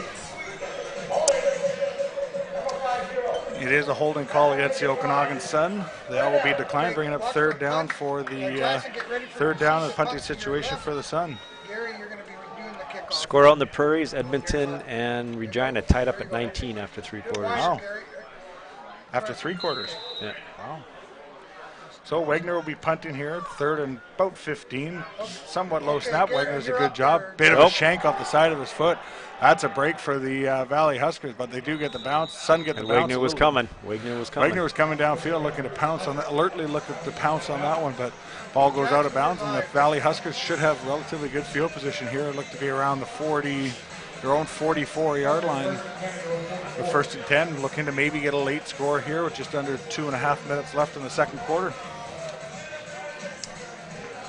Text from Paul Short, and I said I wasn't going to mention Howie Zern's name again, but yesterday was Howie Zern's first playoff win as the head coach. Congratulations on that. Did he get the dump of? I know they talking after the game. I know they tried to get him with the Gatorade shower, but he sniffed that out pretty quick. It'll take a lot of water to cover that man. Oh, he's gonna. I'm dead. I'm dead next to my ceiling. Yeah, he knew the shower was coming, and I think his exact words to his players were, "I'm not that stupid." But I think he played the game and let them have their fun and took the old shower. Chilly night in Langley last night, but beautiful day and a great game between 2 pretty good football teams. That was a fun game to watch. So 2nd and 5 now. Whitnick drops back, looks to his left, throws to his left, incomplete, looking for Brandon Poulin. Good coverage on the play by, looks like Connor Richard. That's 2 All-Stars collided there. Poulin for the Huskers and Richard for the Sun. That'll bring up 3rd down. Huskers weren't able to move the sticks and get any points there. Connor Richard's mom tweeted us, Karen from, I think, Tennessee. As soon as he kicks it, I'll go to you, Gary. You know you're talking to the #1 Elvis fan in British Columbia right here, right now? Oh, yeah. That's pretty good. I'm going to Graceland one of these days. Actually, my stepdaughter's Stagette is in Nashville this year. I think we're going to go. Yeah, you don't care, do you? No, I do care. You want me watching the football game right I am now. an Elvis I'll fan play back. myself. Yeah, thank you very much. Hunka burning love. So Wagner's punt does go out of bounds, and now the Sun will scrimmage. Just over 2 minutes left in the second quarter. Good kick there by the Huskers as they get a good bounce and no return for the Sun. Good crowd here at the Apple Bowl. And the Sun looking maybe for some late points here. If you're the Huskers, if you can get out of here at 15-7 or maybe get a late field goal opportunity, I think they would take that for sure. Here's the question. If you're the Sun, do you play it safe or do you try to pile some points on here? I think you go for more points. 2 minutes left, lots of time. Huskers showing blitz, they back away. Now play action, Mahler looks to his right, throws to right, incomplete. The ball hit him right in between the numbers. And he was looking downfield on that one. That's one that should have been caught in positive yards, but will fall to the ground, bring it for incomplete pass, bring it 2nd and 10. That's one of those you wonder, because it's not as if you had a lot of time to think about it. And it was right in the numbers. Those ones hurt. Those ones hurt, but you're looking downfield, and all you have to do is glance downfield for 1 second, and all of a sudden your eyes come back and the ball hits you right between the 2 digits on the front of your uniform. I was a DB because I couldn't catch, so who am I to criticize? So 2nd and 10 now for the Sun. Huskers looking to hold here. Passes, play action pass, throws right down the middle of the seams. Got his man wide open, coming up to the 50, 55 into Husker territory. Finally dragged down at the 25-yard line. Huge play as a play action pass right down the middle of the seam. Trying to get a number for us on that one. Let's see if we can get it on our replay here, folks. On the Lloyd Condon replay screen. Perfect. What number is that? Trying to see. Gain of 61 as we hear the public address announcer say, but trying to see if we can get a number for you. A number on them. You're looking who caught the ball? Yeah. Oh, that was Curry. Oh, it was Kelton Curry, so yeah. He just snuck down right down the seam there. Good pass and run play by Mahler to Curry for a huge gain for the Sun. Into Husker territory now. Mahler drops back, looks to his right, now throws back across his left, incomplete. Hansa, ball was a little bit behind him. He had some running room. Hansa was going from Mahler's right to his left, and then the ball was a little bit behind him, but definitely catchable for the Okanagan Sun receiver. My wife just texted me, am I coming down at halftime or do I stay up here? How does this work? I've never been a color commentator before. Do I go down to say hi? I'll surprise you. You'll let me know at the last minute? Yeah, okay. Absolutely. Timeout. So, Jackson, get the Sun bench. so we've got a bit of a delay here. I'm not sure if it's an injury or just a timeout. Well, we've got about a minute and 34 seconds left in the second quarter. Once again, the Okanagan Sun leading the Valley Huskers by 15-7 score. Beautiful day up here in Kelowna. Drive was great from the mainland. No snow yet even. No snow even in the mountains. So nice drive up here. Boy, a score here would really hurt the Huskers, wouldn't it? Have all the momentum back to go into the halftime dressing room down 7-8 points. Sun get another 7 here. This would hurt. I can't see who's down on the play. I want to say it's Wagner, but no. That's Curry. Is it Curry? Looks to be coming off on his own steam, so that's a good sign for Okanagan Sun fans. They hope to have him back in there soon. So after the Hansa drop, it will be 2nd and 10 for the Sun at the Husker 35-yard line. Big play here, minute 34 left, second quarter. Mahler in the shotgun, moving people around. Drops back, looks to his left, now throws to his left. Has his man wide open. That looked like Wagner should have enough for a first down. That looks to be a gain of about 12 on the play and an Okanagan Sun first down. The play action is working really nice. And that's the beauty of having that running game, is that it keeps the linebackers up. And you can see there, Isaac Wagner was able to just sit right behind and create that space and get it over that second level from the linebacker spot. Well, they're in such a good position right now. They've got lots of time to work with. They don't their playbook is wide open right now. Clock ticking as we're just under 1:15 now in second quarter. Mahler in the shotgun again. Moves Owankwo right directly behind him. Hands the ball off to him. Well played on the play there by the Huskers, but Owankwo was able to use his legs and drive himself down for positive yards there. I thought he was going to be stopped for no gain, but Owankwo, a strong runner there, gets positive yards for the Sun, but it'll be second and call it about 5 for the Sun. That's where the defense starts to go, already are tired. Starts to wear on you. Big play here. Huskers trying to get a timeout. They do. Will be a timeout for the Valley Huskers. I believe that's their last one. Big play here on second down. If the Huskers can hold here, that would make it holding the Sun to a field goal opportunity. That would be huge. Yeah. Show the score clock and I'll put that up, the big score clock. So that get it tight to it. Chance to give your defense a bit of a break now. Okay. Bob Reese signaling for somebody to come over and talk to him. Okay, back to Jackson. Dawson Davis coming over to talk to head coach Bob Reese. Had a great season for the Huskers as well, right near the top of the statistical category for defensive points. That kid wasn't making the tackle, he was right around it. Another Winnipegger. No, he's a local kid, isn't he? I think he's a local kid. We call the Huskers the Winnipeg West Huskers. I think they got 26 Winnipeg, Manitoba kids on their team. But he's a good local talent. I think he's out of Abbotsford, I think.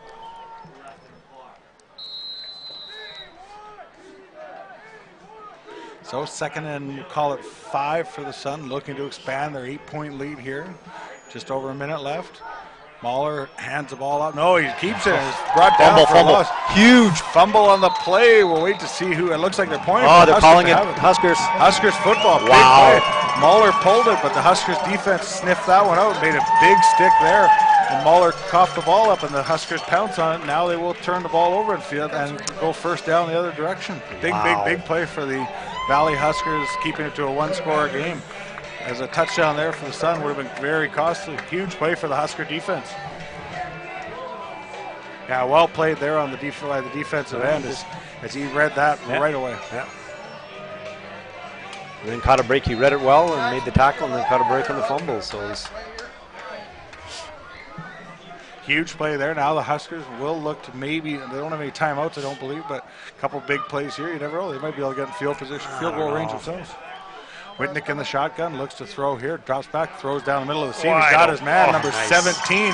Huge play, probably about 25-yard gain on the play by number 17. Jacob Penner. Jacob Penner, number 17. Huge play as Whitnick connects right down the seam and now rushes the offense to the line of scrimmage after about a 25-yard gain or so. I was going to say the Huskers should have just played conservative and get out of Dodge, and now suddenly things change a little bit. Lots of time a left. lot of coach. Whitnick in the shotgun, looks now to his left. Comes now flushed out. Lots of running room for Whitnick as he's running into the close to midfield. Does get out of bounds. No, he's brought down just inbounds right at midfield as Julian Whitnick rushes for about 14 yards and another Valley Husker first down. 40 seconds left. Lots of time for the Huskers. At the 54 of the Sun. Yeah, I can't remember how they don't have a real strong field goal kicker though, do they? Here's where I should be referring to. He just points me. Look at Paul's notes. Look at Paul's notes. Oh, Mr. Short has all the information. Clock is ticking. Huskers look better get moving. I don't know if they realize the clock is ticking. Whitnick calling his signals as the clock is 20 seconds left. Whitnick throws quickly to Dick. Looks to be a pitch pass. Now he throws the ball wide open. Brandon Poulin. He is going to go into the end zone for a touchdown. You can kind of see that one coming as the pitch pass there fools the Sun defense. And the Huskers with 12 seconds left in the second quarter with a huge play tilting that one. And now all of a sudden the score is 15-13 for the the Okanagan Sun with the extra point coming. Wow. You could kind of see Dick. I mean, he wasn't when he was catching that ball. Wasn't looking to run the ball, and I'm surprised the Sun defense didn't sniff that out. Huge play with some trickery as Bob Reese dials it up, and Brandon Poulin on a huge, probably about a 54-yard play. 54-yarder gets into the end zone, cutting the score with the to 2 pending the extra point. Receiver on his back going down. That play had no business working. That was nice.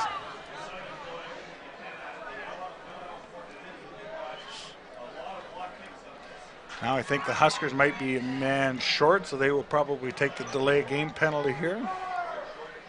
There's the flag, so number 59 coming onto the field a little bit late, but much better off taking the flag there and not trying to attempt an extra point with a man short.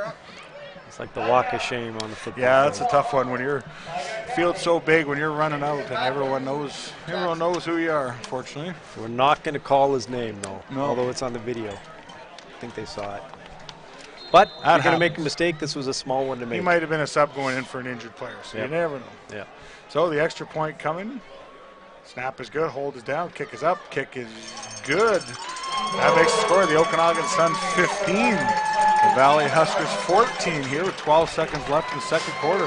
That is exactly what the doctor ordered for the Valley Huskers as they get the big break on the turnover on the Sun fumble by Mahler. And a couple plays later, Brandon Poulin scampering into the end zone, cutting the score to 1, probably headed into the half. And if you were planning on just watching the first half of this football game, I think that would be a big mistake. Yeah, the Huskers have definitely settled down here, and they're making plays. I mean, they've corrected they're playing the play action much better. They made, as evidenced by that turnover there, and they'll get into the halftime break and make some more adjustments for sure. That's the big play potential that the Huskers have had all season long. The big play potential. Dick and Poulin and Whitnick, I mean, those guys just make plays. All were BCFC All-Stars this year, deservingly so. So the kickoff comes, it's a bit of a squib kick, dances his way down to Richard at about the 15, head up, cuts across the 20. Dangerous. Trying to get some room. If he does go down, dragged down nicely by the Huskers cover team as Connor Richard just gets past about the 30-yard line, the 32. Good downfield coverage by the Huskers. If I'm the Sun here, I'm probably just handing the ball off or take a knee and get out of Dodge. A good first half of football here, and then exactly, I mean, the Huskers fell down early, fell down 15-0 right off the bat, and some people might have been thinking the bus would have been warming up, but credit to their staff and players. They battled hard here and managed to claw their way back into this, and now only trail by 1 point. I've seen a lot of football games in this stadium, semifinal games over the years in this stadium, and the fourth place team has been in this position before, but it's just been by pure luck because the Sun played horribly. This Huskers team has played very well. They've had every reason to be down by 25 points, and because they've dug in, they're right there for the second half. That's the final play of the opening half. Again, the score at the halftime, the Okanagan Sun 15, the Valley Huskers 14. We will be back in about 10 or 12 minutes here for some halftime analysis and get you ready for the second half. Thank you for joining us again on BCFCTV.com, presented by Remax Kelowna. We'll be back for the second half. Halftime relay race as soon as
Welcome back to the Apple Bowl in Kelowna. Once again, the score at halftime, the Okanagan Sun 15, the Valley Huskers 14. Have some stats for you from the first half of play here.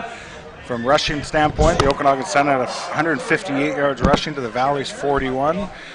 Kelton Curry led the way for the Sun in that regard, 5 carries for 99 yards, so he had a productive first half. On the receiving side, the Sun passing yards, the Okanagan Sun had 157 yards, the Valley Huskers had 213 yards. The quarterbacking Julian Whitnick was 10 of 17 for 159 yards and 1 interception. Of course, Anthony Dick had a huge passing play as well. 1 attempt and 1 completion for 54 yards and a touchdown to Brandon Poulin right before the end of the half. The Sun, Mahler on the play, 8 of 18, 157 yards, 1 touchdown, 1 interception.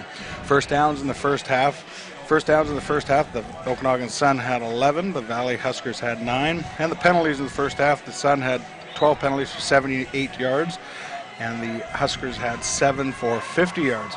Going to get ready for the second half here of football, but just wanted to pass along those statistics for you, for those out there listening. And we're going to get set to go here in a couple minutes here as the Huskers have made their way to the field, and now I'd look and see the Sun have as well.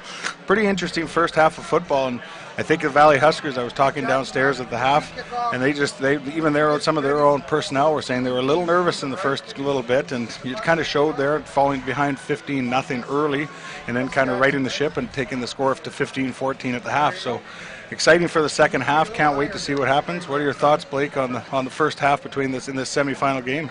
It's funny, look at all those stats, and that's almost before the game the way you would have expected it.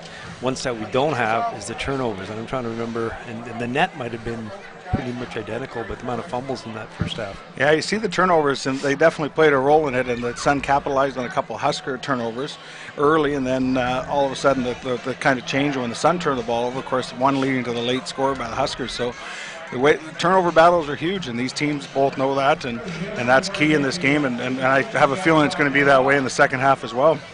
It's funny, halftime is all about adjustments, but I don't know if either offense would really change what they did, because it worked, just hang on to the ball. Yeah, a couple adjustments there.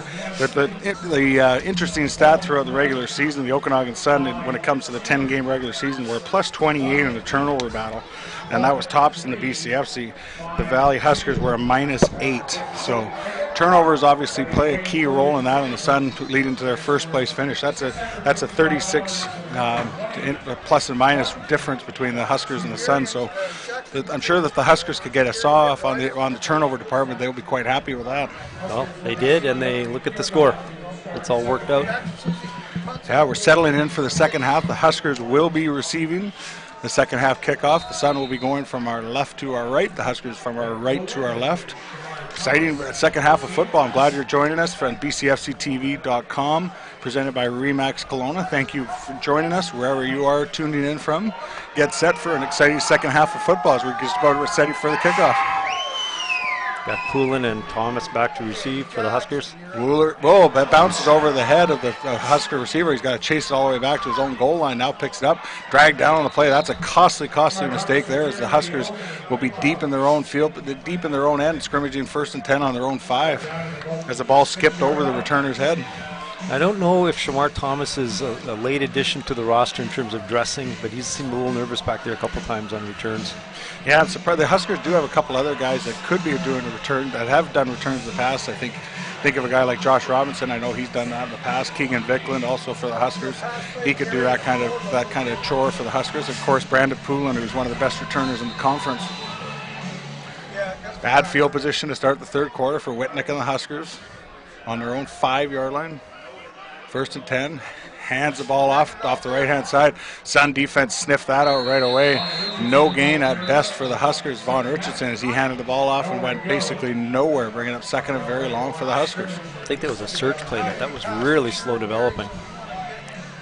Yeah, Huskers don't want to have to need positive yards here, or will be suspect to be taking a safety here. That's not the way they want to start the second half.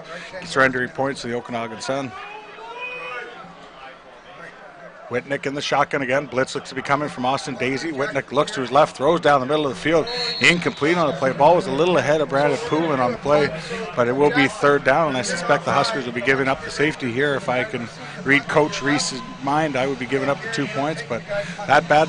The kickoff was detrimental to the Huskers there as they were fielding from their own, started their own, that scrimmage from their own 5-yard line. That was a catch Poulin would have liked to have had back. It was ahead, but he got his hands on it. And he stepped on the receiver. Huskers will be punted deep in their own end zone. No, they will not. They will take the knee as suspected. That safety will make the score of the Okanagan Sun 17 and the Valley Huskers 14. So a bit of a costly mistake there on that the kickoff there that hopped over the returner's head and pinning the Huskers deep. So, well, the cannon goes off. So it's weird. That cannon, you know, on a safety. Where I come from, the cannon goes off and you score a touchdown. They put the cannon goes off on single points. You say hello, the cannon goes off here. So the Sun will extend their lead because the defense holds and gets them 2 points, and now leading 17-14. Looks like the Sun have elected to have the Huskers kick off to them. So because they will be kicking off, the Huskers will be kicking off from, I believe, their own 35-yard line after the safety, which means the Sun should get pretty good field position after this kick. We'll try and get some updates for you on the Other Town scoreboard from our resident score update guru, Mr. Paul Short. This is where I'm supposed to be watching my phone. Punt return, Huskies up 26-19 early in the fourth quarter over the Regina Thunder. So the ball's kicked off down to, it looks like Owankwa slips and now goes to, I thought they'd call him down because he doesn't have to be touched. His knee was down. But only gains an extra about 5 or so yards as Owankwa looked to put his knee to the ground here at the Apple Bowl, which would have been stopping the play, but the referees indicate he wasn't, but he was able to get an extra 5 yards or so, and the Sun will scrimmage 1st and 10 on their own 25-yard line. That's actually a pretty good win for the Huskers, as the Sun should have come away with better field position in that particular play on the kickoff after the safety. Well, the Huskers defense has been stout all half. This is that's why they've been in this game as long as they have. So if they come up with another strong showing here, they'll be in good shape. So 1st and 10, Sun on their own 25-yard line. Mahler in the shotgun. He's got 4 receivers to his right, 1 to his left. Looks like hands the ball off Malcolm Miller, I believe, on the play. Number 18 takes a big hit. Nice that might have been Kelton Curry. That was Kelton Curry, and he got a big hit on the end of the play, and I think there's going to be a necessary roughness call against the Huskers. Nice call by the Sun there. Yeah, you see how if we see it, they ran 4 receivers to the right-hand side, 1 to the left, and ran right to the 1 receiver side. Positive yards for Curry, and I suspect this might be a 15-yard penalty potentially against the Valley Huskers. We'll wait for head referee Sandy Baines.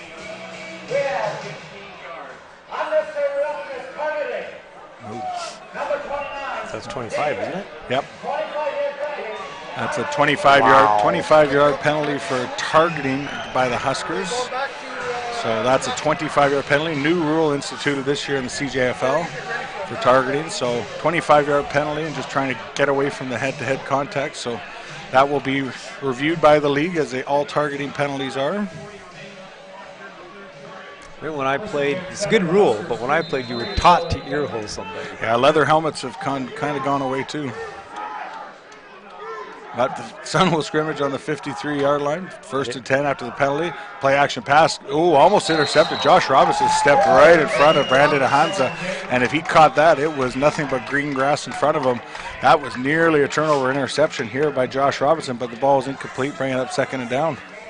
That could have been a costly mistake, as Josh Robinson had a full head of steam, and there was nothing going to stop him to the end zone. That Josh Robinson's he knows where the ball is going every play. You watch every play, he knows where the quarterback's throwing it. So 2nd and 10, Sun on their Husker side of midfield at about the 53-yard line. Passing situation here. Mahler drops back, play action pass, looking to find, can't find anyone, looks to take off for himself. Penalty flags on the play. He's going to be dragged down about 3 yards short on the play. It's probably a holding call against the Okanagan Sun. It's going to be 3rd down, so I suspect Coach Reese will likely decline it and bring up 3rd and 3, but no, he's actually pointing to take them back, which would surprise me. I'd make them kick the ball. Maybe fearing that they might go for it in Husker territory, but they look to be accepting this one. I would have probably taken the 3rd and 4, but Yeah, they accept the penalty there, so it will be second down for the Huskers. So we'll see if that proves costly or not. Good news for the Sun is they do get an extra down. Does that tell you when a coach does that here that he doesn't fear the Sun offense? Well, I think it maybe based on where the ball was going to be placed, which was probably about the 45 or 46 yard line, maybe feared a fake punt or maybe thought the Sun might go for it anyway. So that might have been Bob's, Coach Reese's thought process there, but elected to push the Sun back and force the 2nd and 20 and now back on their side of midfield. Sun really haven't had a deep threat receiving all year, so probably a smart call. Javen Cakeley not in the lineup for the Sun as well. She's been one of those guys. Not just today. So 2nd 20, draw play here to Curry as he gets stuffed up right away. Maybe a gain of about 5 on the play, trying to push the pile, but he's going to be well short of midfield. He's going to be short of midfield and short of the first down. So Coach Reese's call deciding to push the Sun back pays off, and the punt team will come on the field for the Sun. Good call, Coach, and that's why he's going to be named the Coach of the Year probably tomorrow. I don't think I'm giving anything away when I say that, am I? You never know. Probably not. You never know. I said probably. I didn't say he was. A lot of good coaches in our league, and we're fortunate enough to have the guys that we do. Huskies and the Thunder are tied up at 33 with less than a minute to go out in the Prairies. Wow. Low snap. Wagner collects it, kicks the ball to his left, gets the Sun bounce to Poulin at about the 15-yard line, picks it up, Sun downfield pretty quick. Poulin's able to sneak through for probably about a gain of 8 on the return there. And the Huskers will be scrimmaging around their own 20, call it their own 23 or 24-yard line. 1st and 10 on their own 24. Sorry, what was that score on the Huskies? 33 all with less than a minute to go. 33-33. Edmonton Huskies, the number 2 seed heading into the playoffs. Regina Prairie Thunder, number 3. So another great battle out there, and between the 2-3 battle, just like we got here with our 1-4 game. And it's awesome to see. The parity is awesome. It's a good 2-3 battle with the Raiders and the Rams yesterday, and Langley as well. Flags on the play. That'll be a false start against the Huskers. So that'll be backing them up to 1st and 15. Haven't seen much of Nick Daly today. He's not out there now, but was playing a little bit sparingly in the first half. Did take a penalty on the play, but well, it's funny when they were up 50-0. I thought, no way they're going to have him in, and they had him in right about that point, and that's when the roughing penalty happened. So 1st and 15 now for the Huskers as they will scrimmage from their now at about their 19-yard line. Whitnick's in the shotgun. Clock ticking to about 11:20 in the 3rd quarter. Whitnick looks flushed. A holding penalty coming against the Huskers. Whitnick throws. It's incomplete, looking for Vaughn Richardson. Whitnick was under big pressure, and I suspect there'll be a holding call against the Valley Huskers on this one. You called it. Going to Jackson line. It is a holding call against the Huskers, and now Coach McCauley will have to make a decision as to whether to push the Huskers back or decline the penalty and bring up 2nd and 15. He looks to be looking down on the field. It looks to be pushing them back. I don't have a final. Oh, there it is. Final score, Hilltops 58, Winnipeg Rifles 5. So the Saskatoon Hilltops will be hosting the Prairie Football Conference Final. And the Canadian Bowl. Oh, that's bold. Yeah. Bold. You know, the only team that's going to beat the Hilltops and the Prairies is the Hilltops right now. So, you know, if you start reading your press clippings too much, but they are just pounding everybody this year. And they're as dominant as they are, they seem more dominant this year. Congratulations to the entire Hilltop organization on advancing to the PFC Final. But they still have to live in Saskatoon. Yeah. Is that my outside voice? That's right. You come from Winnipeg, so you can't. I can, yeah. Who am I to say? Drops back to throw. No, Winnipeg is a beautiful place, and so is Saskatoon. So we'll lots of great people from both of those places. Present company excluded to some degree. Whoa, I'm right here. I actually don't mind Saskatoon in the summer. It's just winter.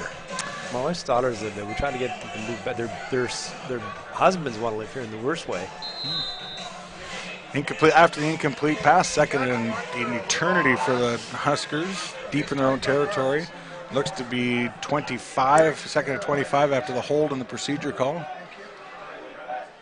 Whitnick drops back to throw, looks to throw a quick one to the outside. That's dangerous. That is intercepted there by number 4, and he will trot into the end zone. As soon as that was thrown, that was dangerous stuff. Trey Adams with a huge play for the Okanagan Sun. And he could, as soon as Whitnick let that one go, I said, you sense trouble, and Trey Adams was there capitalizing and then danced into the end zone almost untouched. Huge play by the Okanagan Sun defense. That was a long way to throw that ball, and with the corner biting.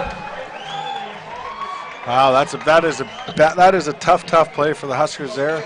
They were pinned deep, and I was just about to say before the play happens, it's almost a case where you just want to run the ball, maybe get 10 yards there and punt and get field position. But short throw, Whitnick was intercepted. Trey Adams into the end zone, and now it's 23-14 for the Sun with the extra point coming.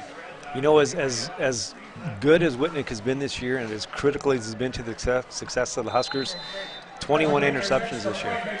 That's a lot. That makes the score after the big turnover play by Adams, putting the Sun now, the Okanagan Sun 24, the Valley Huskers 14. For the Huskers, again, it's almost a tale of the exact same start that they had almost in the first half, where, again, they came out a little slow, a little sloppy, making a couple of mistakes, and the Sun capitalized. We're almost seeing the exact same thing here to start this second half. Again, if you're Bob Reese, you're probably saying, guys, this is a long football game. There's still 25-plus minutes left to play here. Settle down, make some plays, do what we do, and good things will come our way. But definitely not the start the Huskers were looking at here in the second half of football.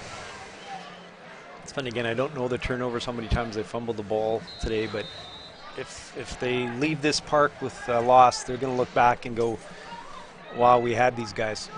Just hang on to the ball. Yeah, many teams will say just don't donate. Just force a team to make plays and get points on you. Don't donate. But credit to the Sun defense there as they capitalize. Kickoff, a high one down to about the 17-yard line. Picked up by the Huskers, spins, and finally dragged down at about the 28-yard line. Penalty flags on the play there. And after a bit of a skirmish on the far side of the field, a little aggressive play by both parties. So we'll wait to see what that flag is. It's probably going to be wait to see for sure, but it probably was involved in the Husker and the Sun on the far side of the field. The Okanagan Sun have a very good defense. They've got a lot of playmakers in the secondary. When you force the throw like that, it's going to be intercepted more times than not. Oh, it's a holding call. Sorry, excuse me. Holding call against the Huskers. So that, again, now penalties again, pushing them back to they're deep in their own end again. Makes it so much harder when you're constantly in the shadows of your own goalpost. Thank you, Mr. Short. Regina Thunder tried a 37-yard field goal with 24 seconds left. No good. They are in overtime in Edmonton. That is a heck of a ball game out there in Edmonton as well. Whitnick in the shotgun, 1st and 10. Looks to throw to his left. He's got him. Oh! Intercepted. Almost intercepted by number 31 for the Sun. Piper on the play. Casey Piper on the play. He was looking for number 21 from the Huskers as he kind of had him, and then Piper closed pretty quick. I can't pronounce it. You pronounce it. Trovo. Remy Trovo. I had to ask that one. Remy Trovo was the intended receiver. Looked to have had him, but Piper made it closed on that one. Was able to knock the ball down, bringing up 2nd down for the Huskers. Good throw, good pattern. Just, the defender was there and made the play. Once again, the Huskers relatively deep in their own territory, about their 20-yard line. Whitnick rolls to his right. Daisy's right there, drags him down. Austin Daisy with a huge sack. Thought Whitnick was going to be able to get the corner, but Austin Daisy played that perfectly, bring Whitnick down for a big loss, and Huskers might be forced to give up another safety here, although I don't know how many points they still want to give up here. There's a lot of good linebackers in this league, and a lot of teams say they should have had another one that wasn't there, and the Suns say Austin Daisy should have been, and he's a very good linebacker. Yeah, he's playing with 2 good ones right beside him, and Tyler Goyen and Connor Richard. So the Sun linebacker core, very, very, very talented. I suspect they may be taking a safety here. Although again, see how many they look to. Judging by the posture, it looks to be a safety situation for the Huskers.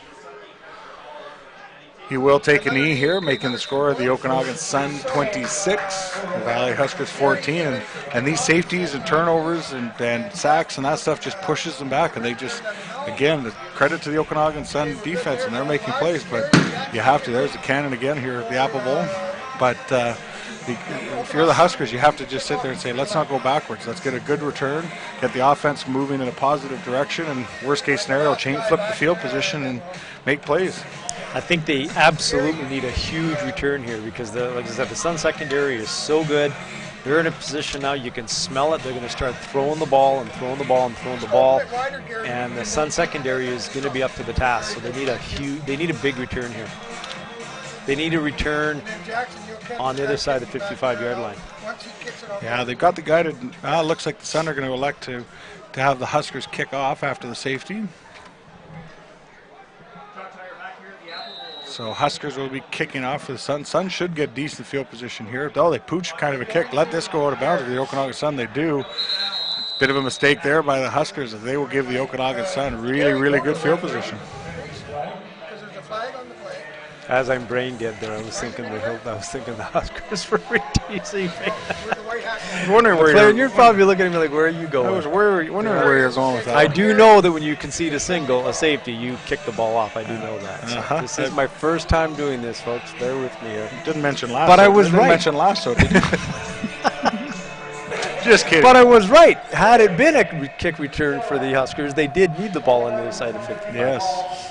I know a few people that are probably listening to this game laughing there. You know what's up right now. Sun will get good field position. These teams met when they met up at the Apple Bowl. That was a 43-18 score. 43-13 score last time these two teams played up here for the Okanagan Sun. So. And then 22-18, the Huskers won, second, third game? Yeah, that was a heck of a game in Chilliwack Valley.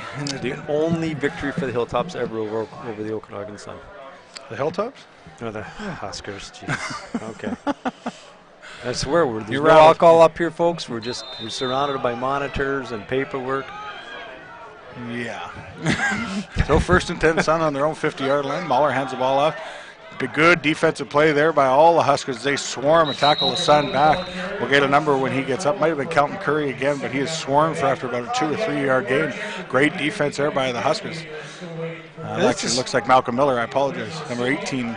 This is smart of the Sun, just keep the ball on the ground, try to keep the Huskers defense tired, get them a little bit demoralized versus going for the kill shot.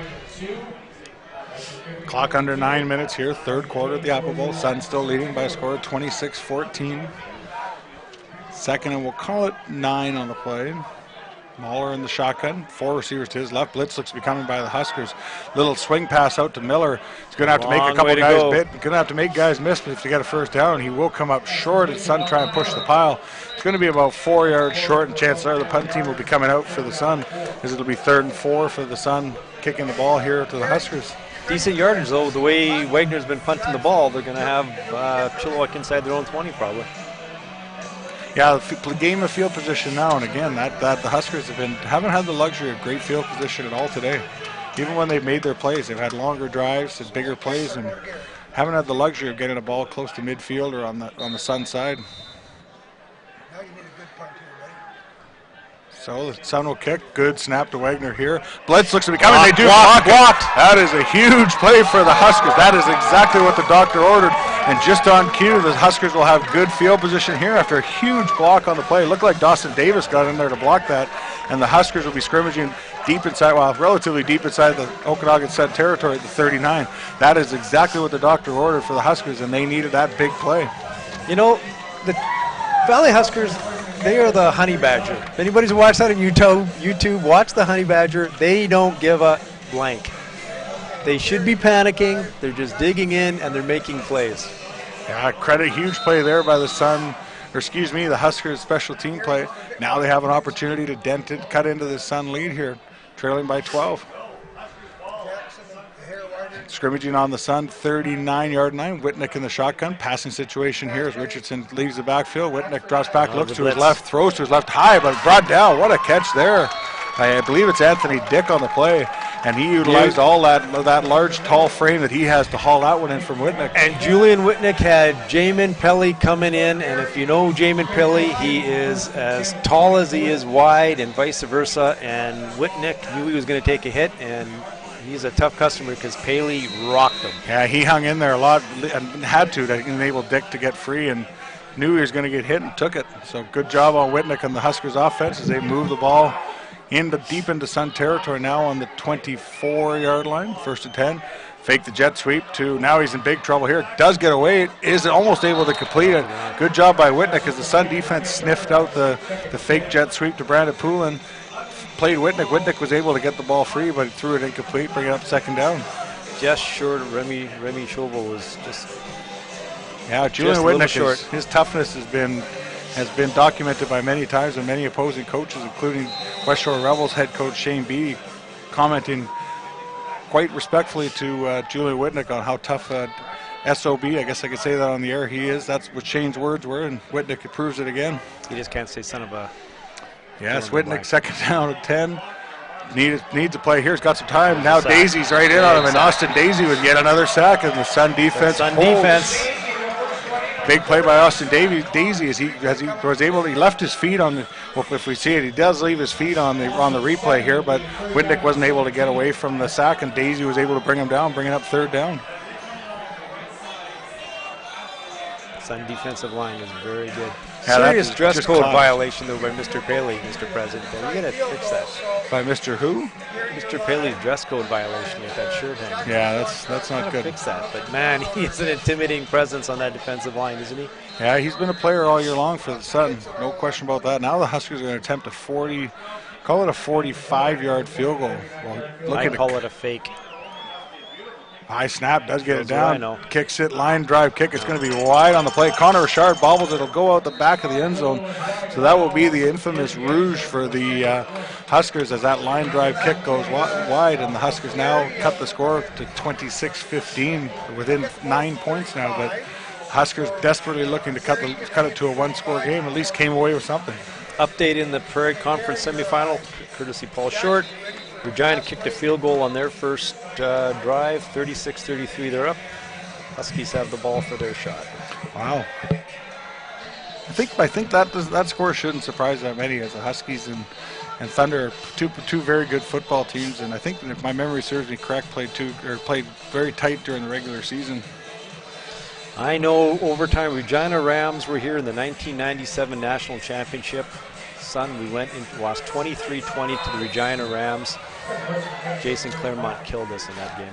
Jason Claremont, there's a name, Regina Ram, and former BC Lion and Saskatchewan Rough Rider. Every time I see Claremont, they'll still say, "Screw you, Claremont," and says, "Thank you very much." Hands off to the right-hand side. Sun get positive yards, probably about a gain of 4 or 5 on the play. Looked to be, wait for the bodies to disperse there, but looked to be number 8 was Malcolm Miller at number 18 for the Sun. Had a good hold there, and I'm surprised he didn't get more than just the 5 yards he got, but still positive yards, and I suspect the coaches will keep the ball on the ground as we approach the 5-minute mark here in the third quarter. Huskers haven't been an easy team to run against all year, and they fill quickly, right? So 2nd and 5, Sun on their own 38-yard line. Blitz looks to be coming by the Huskers. Play action pass. Mahler drops back, look down, right down the seam. Ball is caught. Played well by the Huskers there, but I think that's Kelton Curry again with another big catch for the Sun. Nice and concentration. And there's a penalty. There's a bit of a mistake by Mr. Curry there. He made the play, and as he was getting up, the Husker was in his way, sort of, and Curry delivered a shove, knocking the Husker to the ground, and that'll be a 15-yard penalty against the Sun. Costly penalty. And you know what? You don't know what, maybe the DB said something to him, but still, Kelton, you made a real good catch, hung out of the ball, great concentration, and you just undid it. Yeah, and in that case, too, we might, even if it was an Academy Award-winning performance, I don't think he him that hard. You still can't do that because that's after the first down, of course, but still costly penalty for your team of the 15-yard variety. I think it was a hard enough shove that even if the Husker hadn't gone down, he was going to get the flag. Yeah. They don't mind a little jostling, but that was a little excessive. So the good news for the Sun is they do get the first down on the play. Bad news, of course, they are going back 15 yards.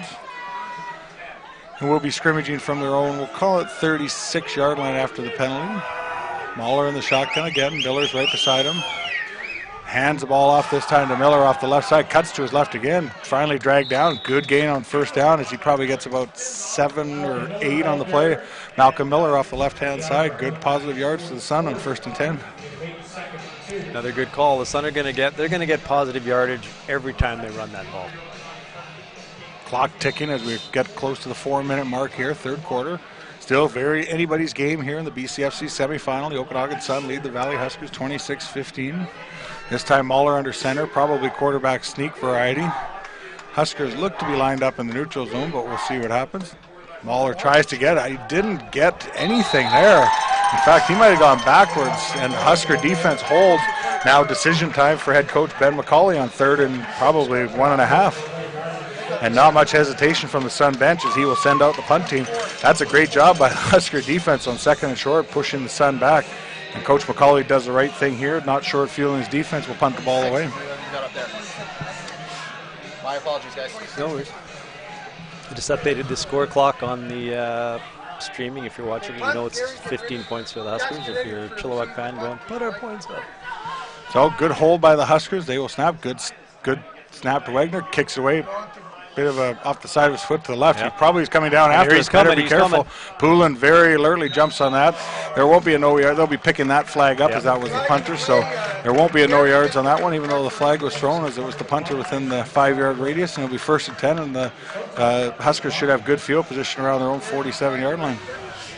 Wagner very alert to get downfield after the shorter kick. Poulin just as equally alert, jumping on that ball, realizing Wagner was coming down with a full head of steam. Huskies just scored a touchdown. They knocked off the Regina Thunder. There's no flag. 86 was the onside person. There we are. Head referee Sandy Baines confirms what we already knew, and that was Isaac Wagner in the no-yard zone, so no flag on the Sun, and Huskers will take over. Congratulations to the Edmonton Huskies advancing to the PFC final. It sounds like a heck of a ball game in Edmonton there, so they will play the Hilltops next week. Quick drop, quick throw, complete to Poulin. Whitnick knocked down on the play, but Poulin was able to hang on to that one for probably about a 4 or 5 yard gain on the play. Quick throw, quick catch, Whitnick to Poulin. Again, you just get the feeling as we're under 3 minutes here in the third quarter. If the Huskers can get a score, even a field goal would make things a one-score game and make this a really exciting fourth quarter. Well, it's funny, if it comes down to that kind of a game, I think that's where the Sun have the advantage again with Whitnick under pressure, under siege again, has to throw this one away. 2 receivers, Poulin and Dick, were in the vicinity, and they were, Whitnick knocked down on the play and slow to get to his feet. Ball was right in between Poulin and Whitnick, Poulin and Dick, but fell incomplete. Now it'll be 3rd down as Whitnick kind of slowly gets to his feet and makes his way to the Husker sidelines. We'll go back and look at the last few Huskers games because I know they had Spencer Breslin kicking in the first part of the season field goals, and he was 3 for 8, but Ethan Holman's 5 for 6. So I'd be curious to know, when those field goal attempts took place and exactly how long they were. So, but his percentages were certainly good. Huskers punting here, or are we in the fake punt variety? We will see. 3rd and 7. Yeah, there's your fake. Yeah, fake. Little option play. That's going nowhere. That is sniffed out beautifully, and Austin Daisy brings him down. There's flags on the play. It might be no end against the Huskers, and I believe that will be the call. Sun will decline that if that is the penalty, and a great job by the Okanagan Sun sniffing out the fake. But I believe it's going to be a no end against the Huskers. We will see if I'm correct. If it is, they noticed it late, though, because that flag didn't go up pretty quick. Yeah, I think that we'll wait to see what Sandy Baines calls here. It looks like they are. It up. No, it's going to be a flag against the Huskers. I think that Ben McCauley and the Sun are going to decline. Oh, yeah, you're right. So 58 Yeah. was the end. Yeah. That penalty declined. 1st down for the Sun. First down. So it was a no-end call against the Huskers. As the player came in motion, and the Sun will decline that and take over 1st and 10 at the Husker 47-yard line. Had a feeling the old fake was coming on that one, and when you're down 11 points, it's still third quarter, so lots of time, but you gotta push the envelope a little bit, but unsuccessful for the Huskers there. 1st and 10, Sun at the 47-yard line. Baller still in the shotgun. Hands the ball off to Wankwa right off the left-hand side. Driving his feet, finally dragged down. Good game by Wankwa as he got probably about 7 on the play as he carried a couple Husker defenders. Sun are starting to control both lines of scrimmage, and that's when you start to think once you start imposing your will against the other team. Yeah, you can see the hands on the hips are the team in brown has a little more pep in their step than the team in white right now. So Huskers probably need a big turnover here, or at least force the Sun into a kicking situation here on 2nd and 4. Mahler in the shotgun, hands the ball to Wanko off the right-hand side. Good play by the Husker defense. That was number 29, I believe it was. 29 with a great play on the play for the Huskers. And that was, just going to get a name for you. Sorry, I'm supposed to be watching for you, Mr. McLaren. Trayvon Walsh with a heck of a play for the Husker defense. That will bring on the punt team for the Sun as the Husker defense once again holds. And the Sun will punt. And Brandon Poulin back, the only deep man back for the Huskers. So Just under a minute now left. Good snap by Wagner. Kicks it. Oh, almost blocked again by Nice the Huskers. Good punt, driving Poulin back to his own goal line. Makes a man miss. Cuts back to his right. Dragged down right around his own 5-yard line. Once again, the Valley Huskers will have the ball, which is the good news. The bad news, they will be in the shadows of their own goalpost again. It's funny, from our broadcast position here at the Apple Bowl, it works out quite well because most of the play has been in this side of the field, whether depending on who's had the ball, and it's just one of those things where the Huskers really all day haven't been able to tilt the field. And we should be using the binoculars because I got a tweet that the penalty and the catch was not Kelton Curry. Okay. So we should pull out the binoculars. Sorry, Curry family. Whitnick in the shotgun here, 1st and 10. Looks to his right, throws to his right. Receiver slipped down and it will fall incomplete on the play. He was looking for number 17 on the play, but that will be incomplete.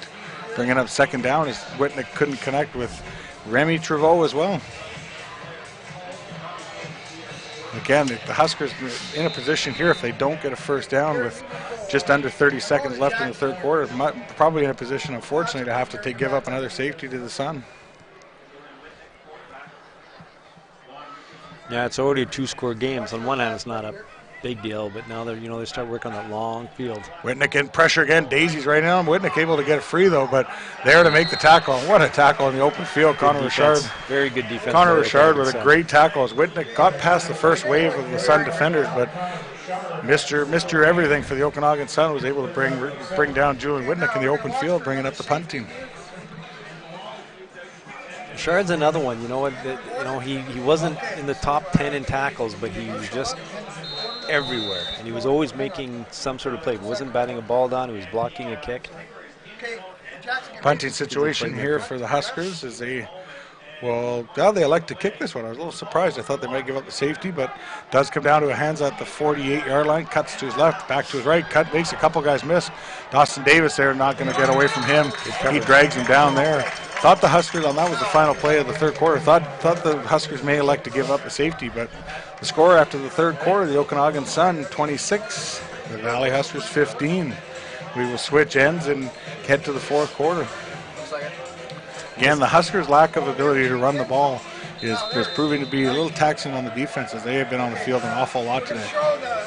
I think for the defense as they come off the field, gasping for air and getting some water, I think the Husker offense needs to get a couple 1st downs at the very least to give this defense a bit of a break. And it's funny, they're down by 11 points right now, but I think if you looked ahead before the game started and they said they'd down 11 going into the 4th, they would have taken it.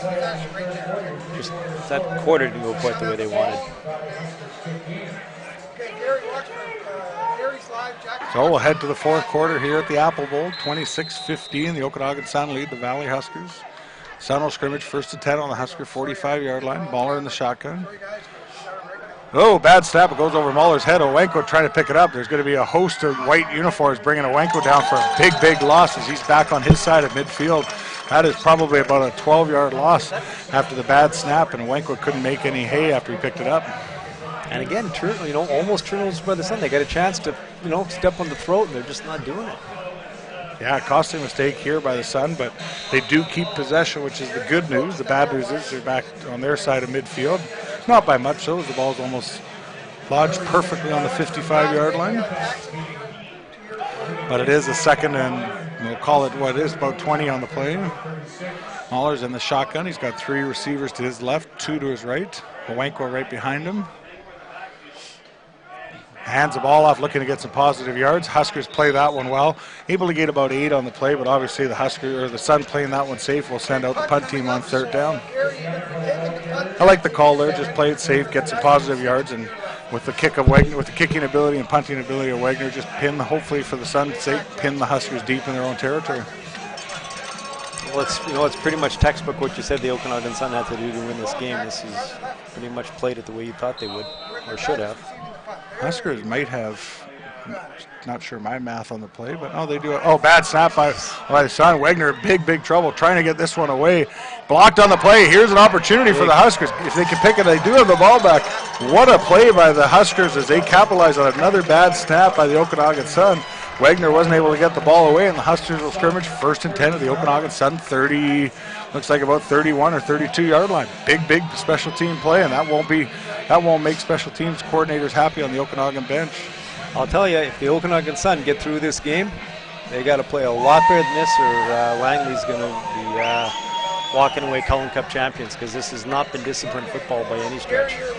Yeah, the Langley Rams come in, the hottest team in the league, and had won 6 straight, and then, of course, yesterday's semifinal victory, 7 straight, the Langley Rams are peeled off, and they're playing some good football right now.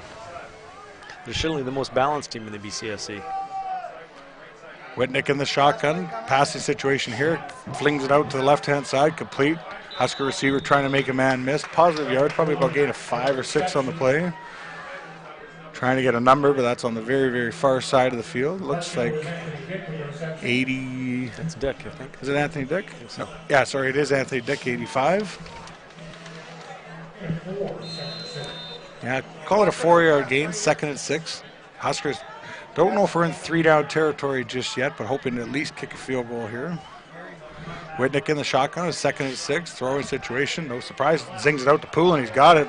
Should have enough for a first down. That was very tight coverage there by the Sun, but kudos to the Huskers as they were able to connect Whitnick to Poulin for a Valley Husker first down. Just pitch and catch, and those two guys, they've got chemistry too with their time for with the University of Manitoba, so good chemistry there with Whitnick to Mr. Poulin, and first down for the Huskers. They look to get into the end zone here and cut the Sun lead down. Pick 6 would be nice here. Whitnick in the shotgun again. Looking to his left now, he's under pressure, under siege, trying to get away, and once again he's going to be dropped down for a sack on the play, probably only about a 2-yard loss. But once again, the Sun pressure just collapsed the Husker offensive line, and they were able to sack Whitnick for probably, we'll call it about a 2-yard loss. I wish I'd been counting, but I'll bet you $1 to a donut the Huskers have given up more sacks today than they have all year long. Yeah, the Sun defense has been pretty vaunting, and that's without the services for the most part of number 1, Nick Daly, for the Okanagan Sun. 2nd and 12, we'll call it. Huskers looking to cut into the lead. Whitnick rolls to his right, trying to get the corner. Once again, perfectly played by the Sun, and he's going to be buried and dead. They're going backwards. He's dragged down at the 25-yard line. Now this field goal becomes much more challenging for the Huskers as Whitnick tried to roll to his right, but the Sun played that absolutely perfectly, forcing Whitnick to pull up, and then the cavalry came and brought him down. So I would think with just under, as we tick under 11 minutes left here in the 4th quarter, field goal team obviously coming out as the Huskers look to cut this to a 1-score game. Will be that's around the 25, so about a 32-yard field goal here. He's been good from 42 this year so far, at least. Oh boy, now we got a flag on the play. Wait for Sandy Baines here. Wow.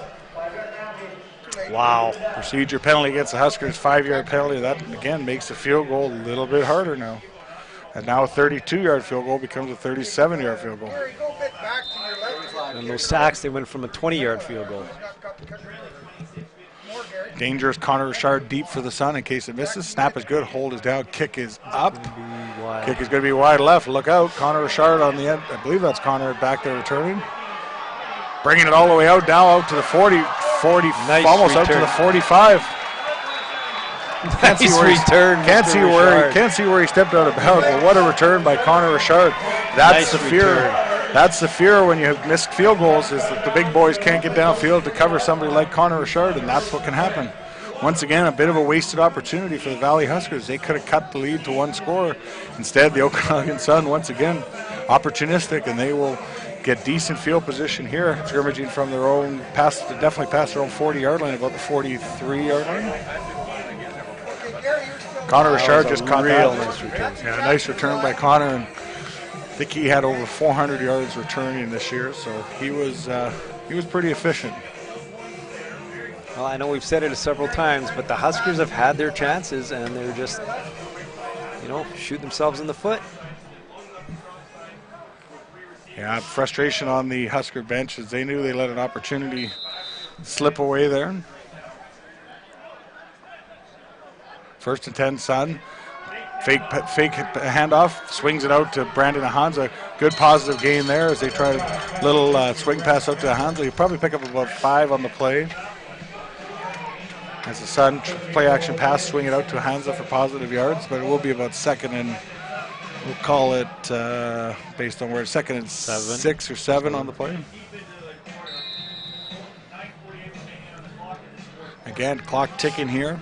Under 9:40 in the fourth quarter here. Husker defense needs to get a stop here, get their offense back on the field. Huge play here. If they can stop it, would be huge. Mahler barks his signals. Play action pass, looking down the seam. He's got Zyla. Oh, what a catch. Interception. That is a huge catch on the play.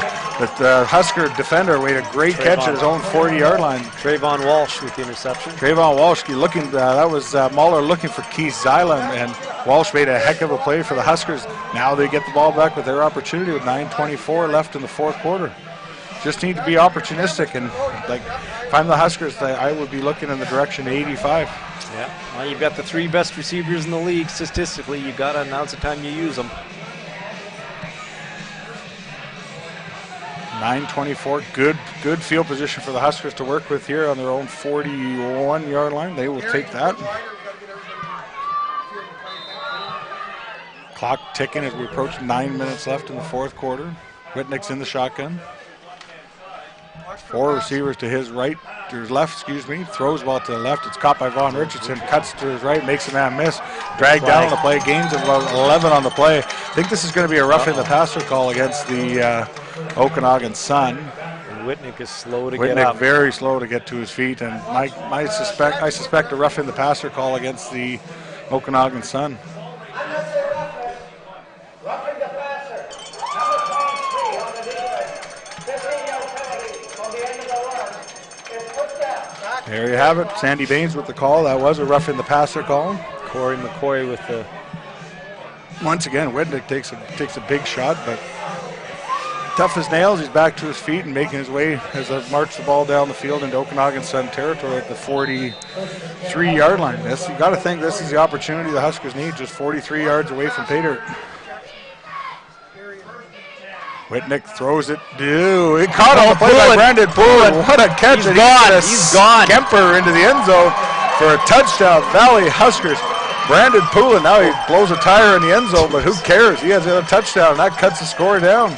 Great pass and catch. Whitnick to Poulin, cutting the lead down. That was in tight coverage of Poulin. Very, very, very, very athletically caught that ball and then scampered into the end zone. Who was that came across? Was that... It wasn't Kitzman because it was the other side of the field. Who? Might have been Jordan Ray on that one. Huge play, though, for the Huskers. As they were able to, now they cut the lead to 26-21. You know, 2.5 minutes ago, I thought this game was over.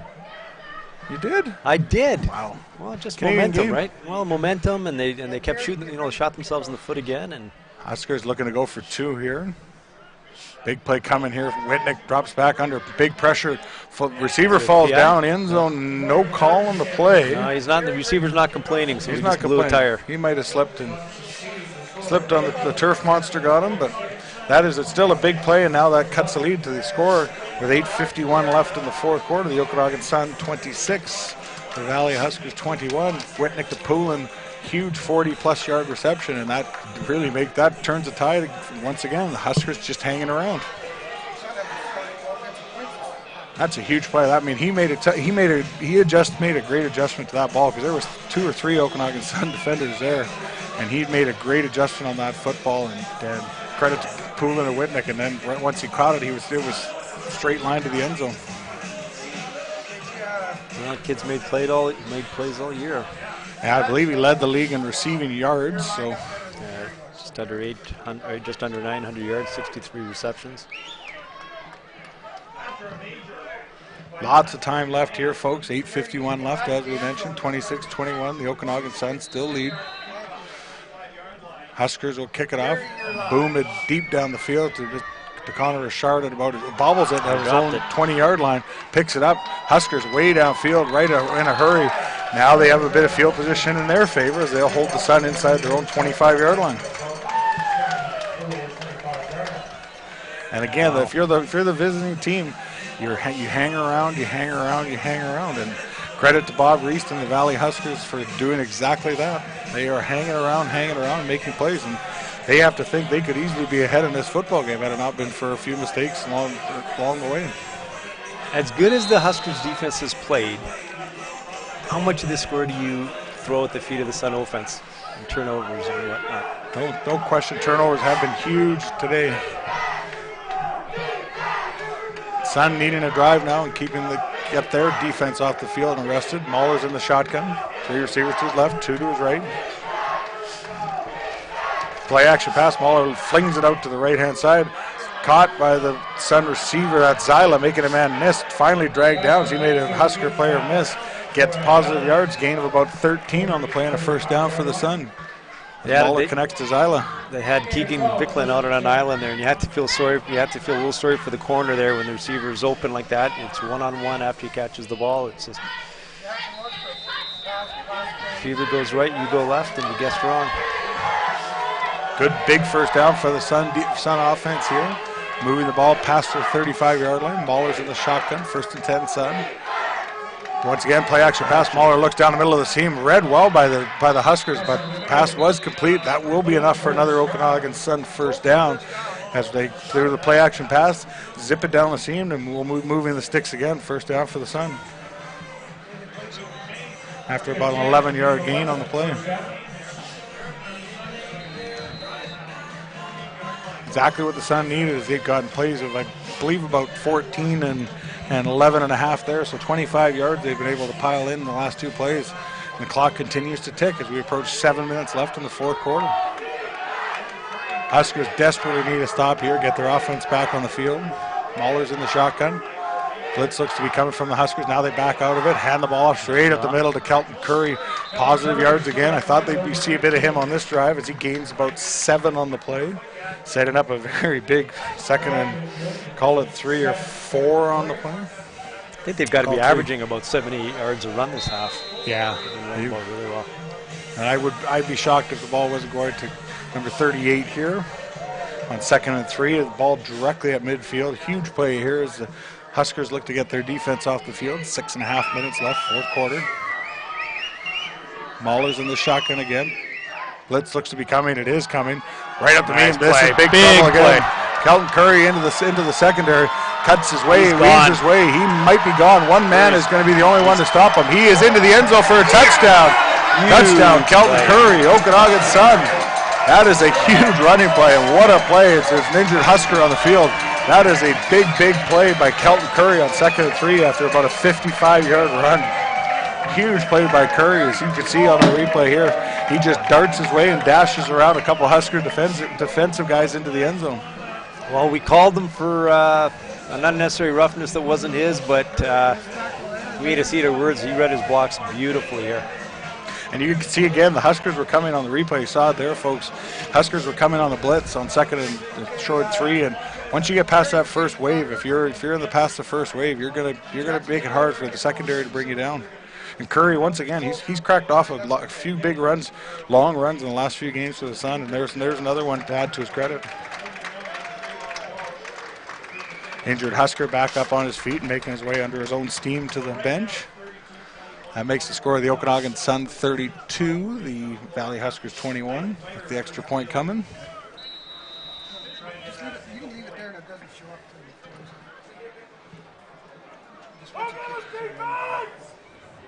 the Wagner attempting the extra point here. Jackson, get ready. Snap is good, hold is down, kick is up, kick is through. That makes the score of the Okanagan Sun 33, the Valley Huskers 21. Just over 6 minutes left. Still lots of time for the Huskers, but you got to think now they're going to be trying to score real quick and cut this back to a 1-score game. You just feel that a big play might be coming, and they hadn't really ran on that drive as they completed a couple passes, and then all of a sudden, lo and behold, Curry cracks off about a 7 or so yard run, and then of course the big one there, getting into the end zone. That is so typical of the type of year Curry's had too. He's had 2 or 3 games like that where he's chugging along with 80 yards and then bang, big play. I think this is the 3rd time this year he's done that.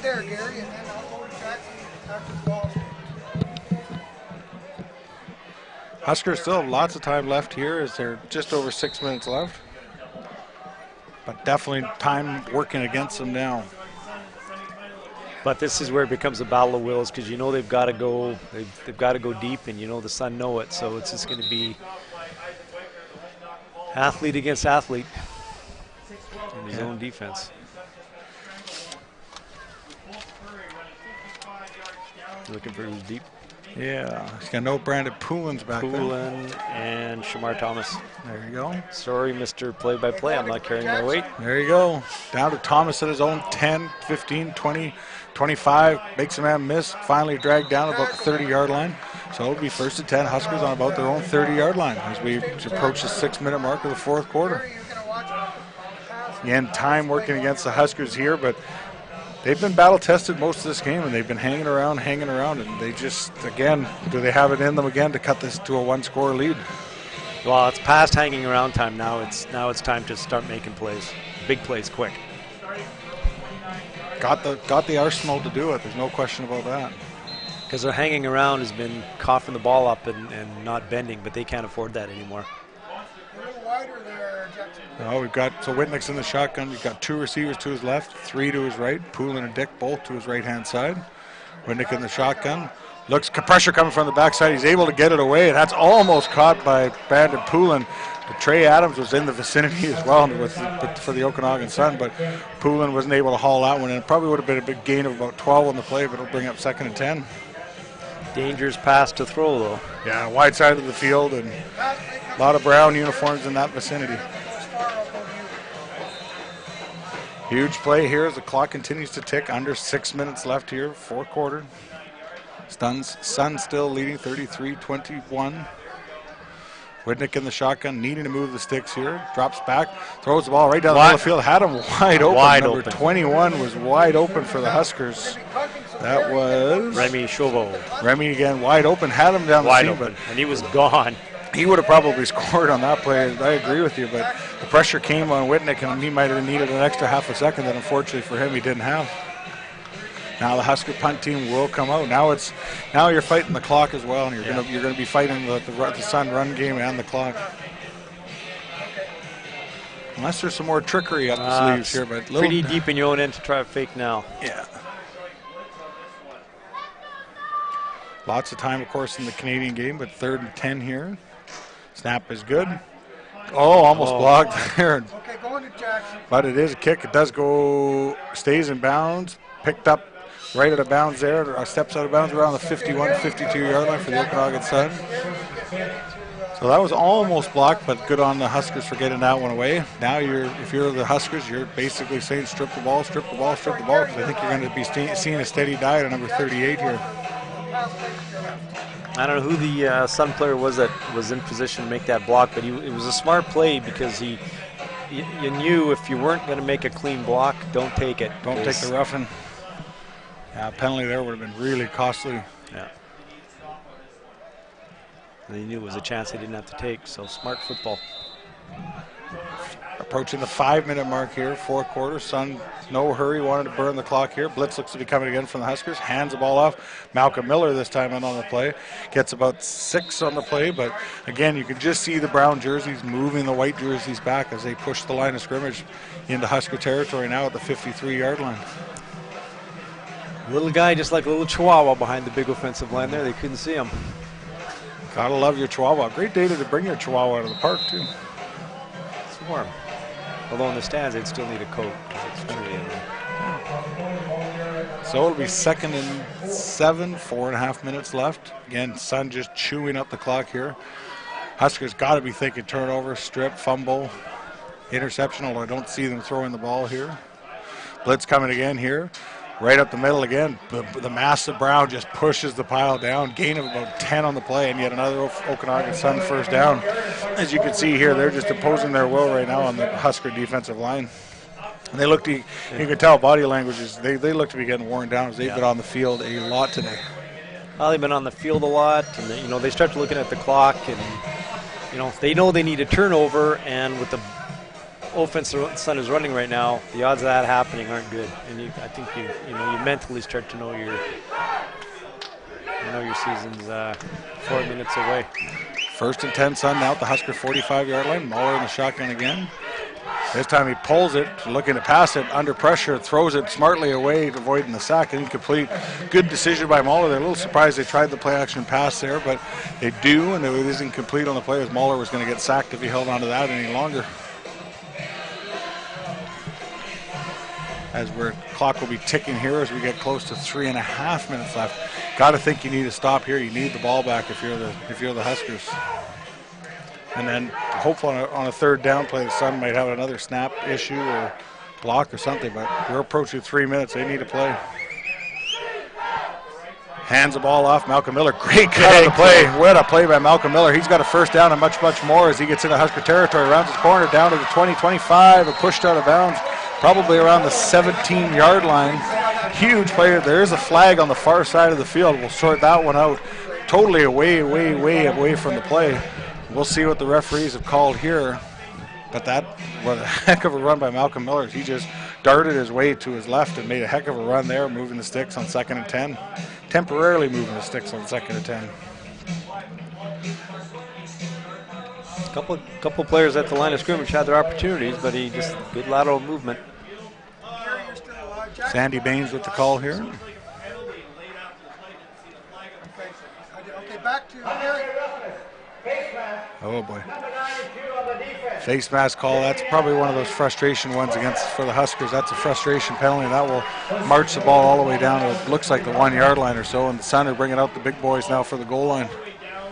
That is a costly penalty by the Huskers. A face masking call there.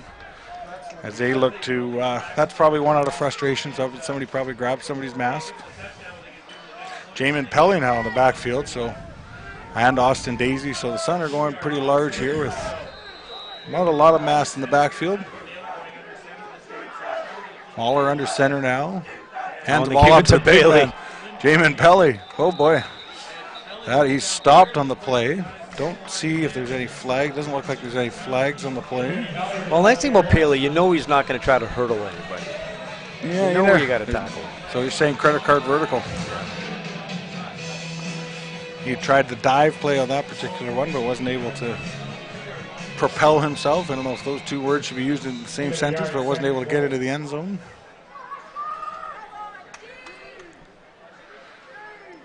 Second and goal, probably about the 2 or 3 yard line. Looks to be about the 2. 3-minute warning call coming to the benches. Oh, not a timeout. All you're going to hope for here is just, you get the stop on second down and you force a field goal and get the block. But yeah, to a 12-point lead once again, just at the 3-minute warning here, 33-21. Or if you're the Sun, do you even try a field goal? You just go for it on third and you probably go for it. And at worst case scenario, you still have a 2-score lead, and the field your Huskers have a real long way to go. Bob Reese giving some directions to Dawson Davis as he comes marching back into the fray. Big play here is I think the Huskers at least want to force Ben McCauley to have to make a decision here, Sun head coach. Mahler under center still has the massive humanity behind him. Now he hands the ball off straight at the middle, dances into the end zone untouched. Looked like a Wankwa there as he darts into the end zone for a 3-yard touchdown. And once again, the Okanagan Sun just opportunistic, as now they extend their lead to 39-21. Big touchdown for the Sun, and that might be the old dagger in the Huskers. Hope for the final play push here in the last half a minute or last 2.5 minutes here of the fourth quarter. Yeah, that is unfortunately for the Chilliwack, for the Valley Huskers, that's their football season right there, I think. But you know what? Hey, they came in and they never quit, and that's such a cliche thing to say, but they really never quit. There was lots of times that they put themselves in a position where the doors could have got blown open, and they resilient, just resilient. It's a well-coached football team. Credit to Coach Bob Reese, of course. A lot of those guys on there too. There's a lot of young talent still on that team. Of course, they do have graduated players, and Julian Whitnick and Anthony Dick, but they're still. Those are obviously key pieces to the puzzle, but they do have a lot of talent, still young talent on this team that hopefully will be back wearing the green and white next year for the Huskers. Well, you got to think they're all going to be back. I know universities tend to sniff around a team like that and start trying to poach their kids, but On the offense, number 23. The 5-yard penalty will be applied on the kickoff.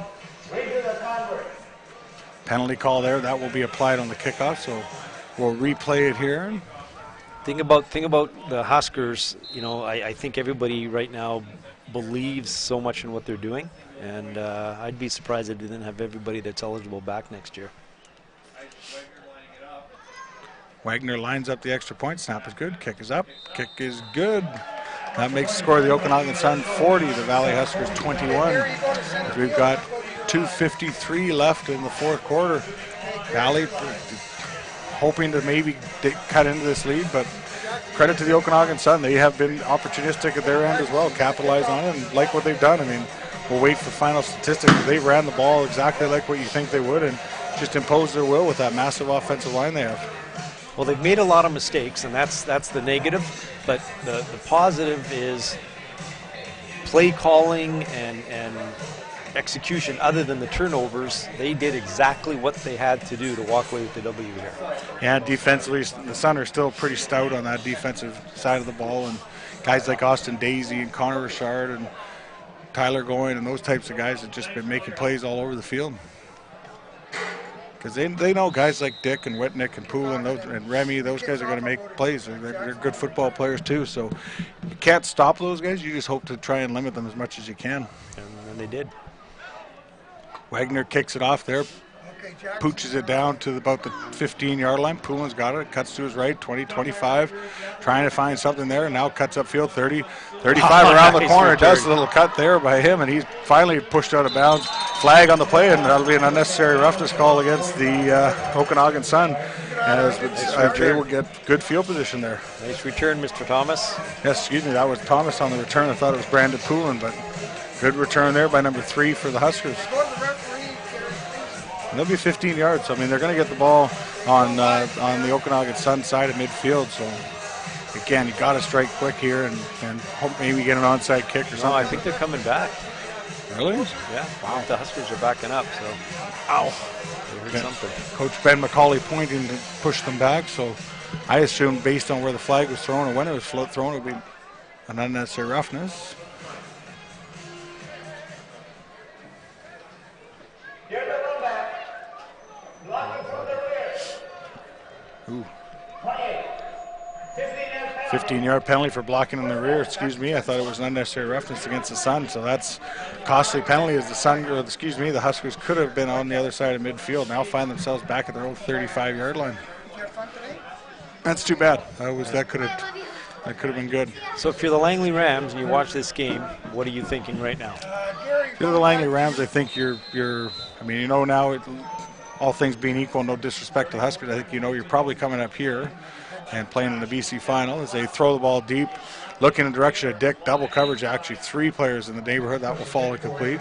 But if you're the Rams, I think you're relying on the fact that if you can get yourself healthy and have all your bullets firing, their Rams are very balanced, so that poses a challenge for the Sun from the Rams' offensive perspective with the dual running threats that they have in Joe Carter, Max Joseph, and of course Javon Katoy having a heck of a game through the air. So that's the one real positive I see for the Rams is the balance on offense, and their defense they've raving about all season long. And they won that game yesterday without Max Joseph. Yeah, Max Joseph was dressed but didn't play. Whitnick drops back to throw.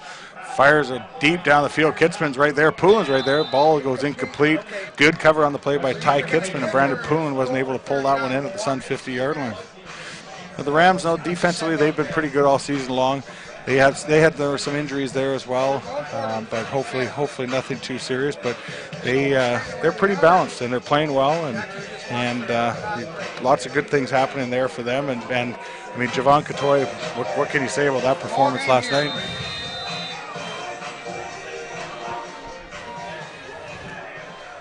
So 2:31 left here. Huskers it's a third down play here. Whitnick drops back to throw. Heaves one down. There's nothing but brown jersey. That's going to be picked off there by number 24, McGee, on the play as he goes down to the ground. But that will stop that play, and the Sun will take over after the interception looking for Brandon Poulin, but the Sun intercepted and further cement their victory here and advancement to the Cullen Cup final. The Langley Rams and the Okanagan Sun, I wish I had my numbers in front of me. If I jump onto my iPad quickly, I'll pull them up, but they have met so many times in the playoffs over the years, so many outstanding football games between those two teams. Yeah, I think their last meeting, if my memory is correct, is 2014 in the BC final that was up here. And of course, the Rams prevailed in that game and advanced to the Canadian Bowl, if my history and my brain is correct. The Rams came up here in 14-1 and lost a game into the Hilltops in the Canadian Bowl that same season. Hands off the left-hand side. Good run there on the play as the Sun looked to continue to milk the clock and chew into that Husker defense. But there's been the Rams and the Sun, a lot of tradition there, a lot of games, formerly when they were in Surrey, and now Langley, of course. A lot of history there, and that's going to be a whale of a game.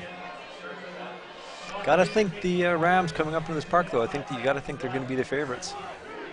Well, I think they may argue that one and try and play the underdog role as well, but no, Howie's there and playing mind games in the football field. No. Mahler pulls the ball, goes around the corner, now slides down smartly at the Husker 40-yard line. That'll be enough for a first down. Good field awareness by Mahler and knew where he had to get to. Hook slide in and move the change to the Sun. Yeah, that's a tough one to say. Favorite, no favorite. I mean, one team 7-2-1 in the regular season, the other 7-3. Sure, the Sun are at home, obviously, but I mean the Rams obviously reeling off 7 wins in a row. I think anybody who's trying to sell the underdog role is going to be a hard sell. I think Howie will try to sell that, and no disrespect to the Okanagan Sun. I don't think he feels any disrespect to them. He has all the respect in the world, but he fully expects his football team to come out here and impose their will. And there's no reason why he shouldn't. His football teams have been the best team in the BCFC the last 7 weeks. Yeah, penalty there. The Huskers bring the house on defense.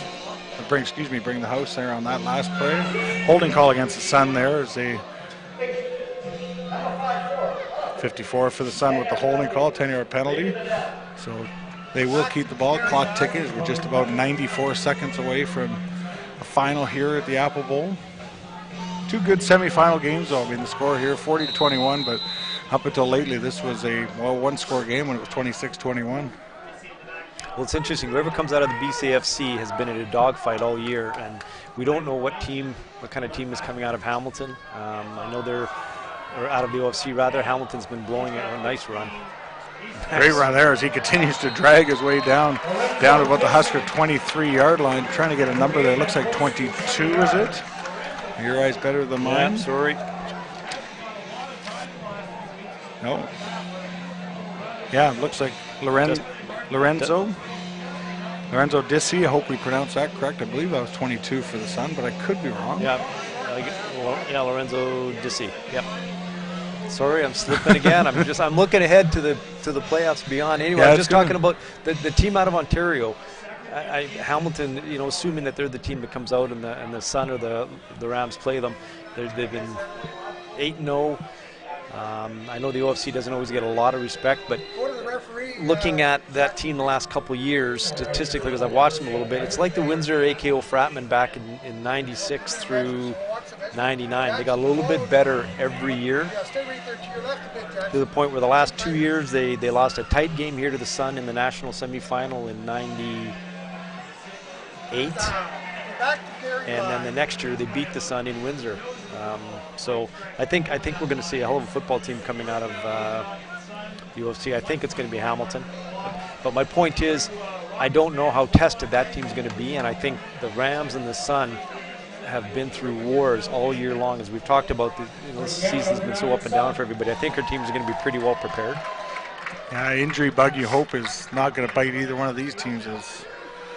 Obviously, the wear and the tear and the balance and the parity in the league this year, where it's tough to take a week off or rest a guy for a week, because if that happens, you might sacrifice or hurt your chance of making the playoffs this year with the resurgence of the Huskers and quite frankly, the play that looked to be offside there on the play, no flags, but Sun continue to chew plays up, but even the play of the Kamloops Broncos making it hard on teams late in the season, and credit to them. I mean, they made it hard where it's tough to say give a guy a week off or whatnot, because you drop a team to even a winless Kamloops team during that season, now you're not hosting playoff games, and quite frankly, might not even be in the playoffs if you do that. So not a lot of time to take your foot off the gas this year with the parity this year out here. Yep, and that pays dividends when you move on. Timeout here, which I believe is the Huskers' final one of this game. Interesting in Langley. What's the status? You were there yesterday. You were there yesterday. What's the status of Rams quarterback Duncan Little? They don't know yet. It looked like to be a knee injury when he watched the game, and he looked to go down.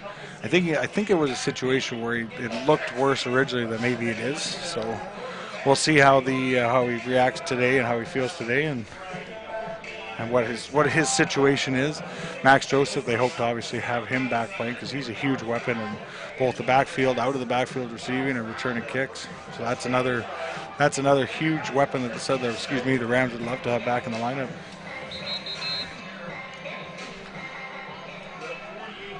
So we got 1:12 left here in the fourth quarter. Once again, the Okanagan Sun leading 40-21. Mahler's in the shotgun, looking to eat some clock here. 2nd and 8. Huskers look to be bringing the house.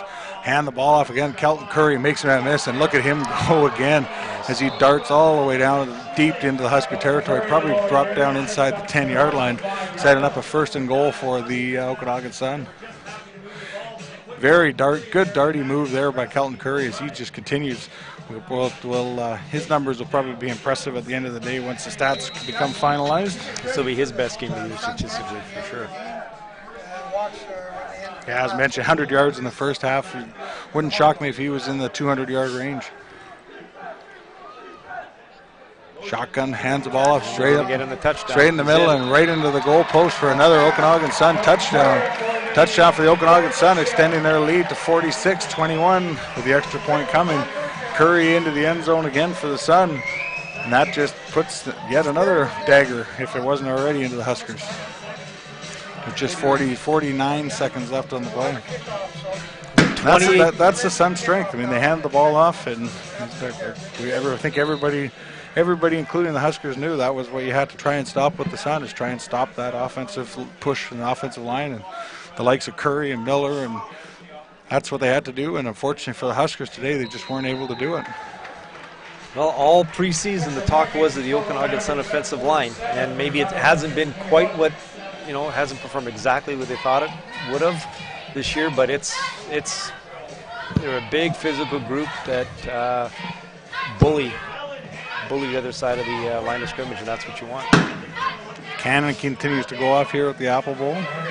Fans are slowly making their way to the exits now as the home team prevails. Now we do know what the matchup is. We know where the game will be playing, and for many of the BCFC, it's been a challenge knowing who's playing where in these playoffs and who's in and who's out. So it's been unlike most years where you can usually get the first seed and the second seed after about week 4 or 5. Definitely not the case this year.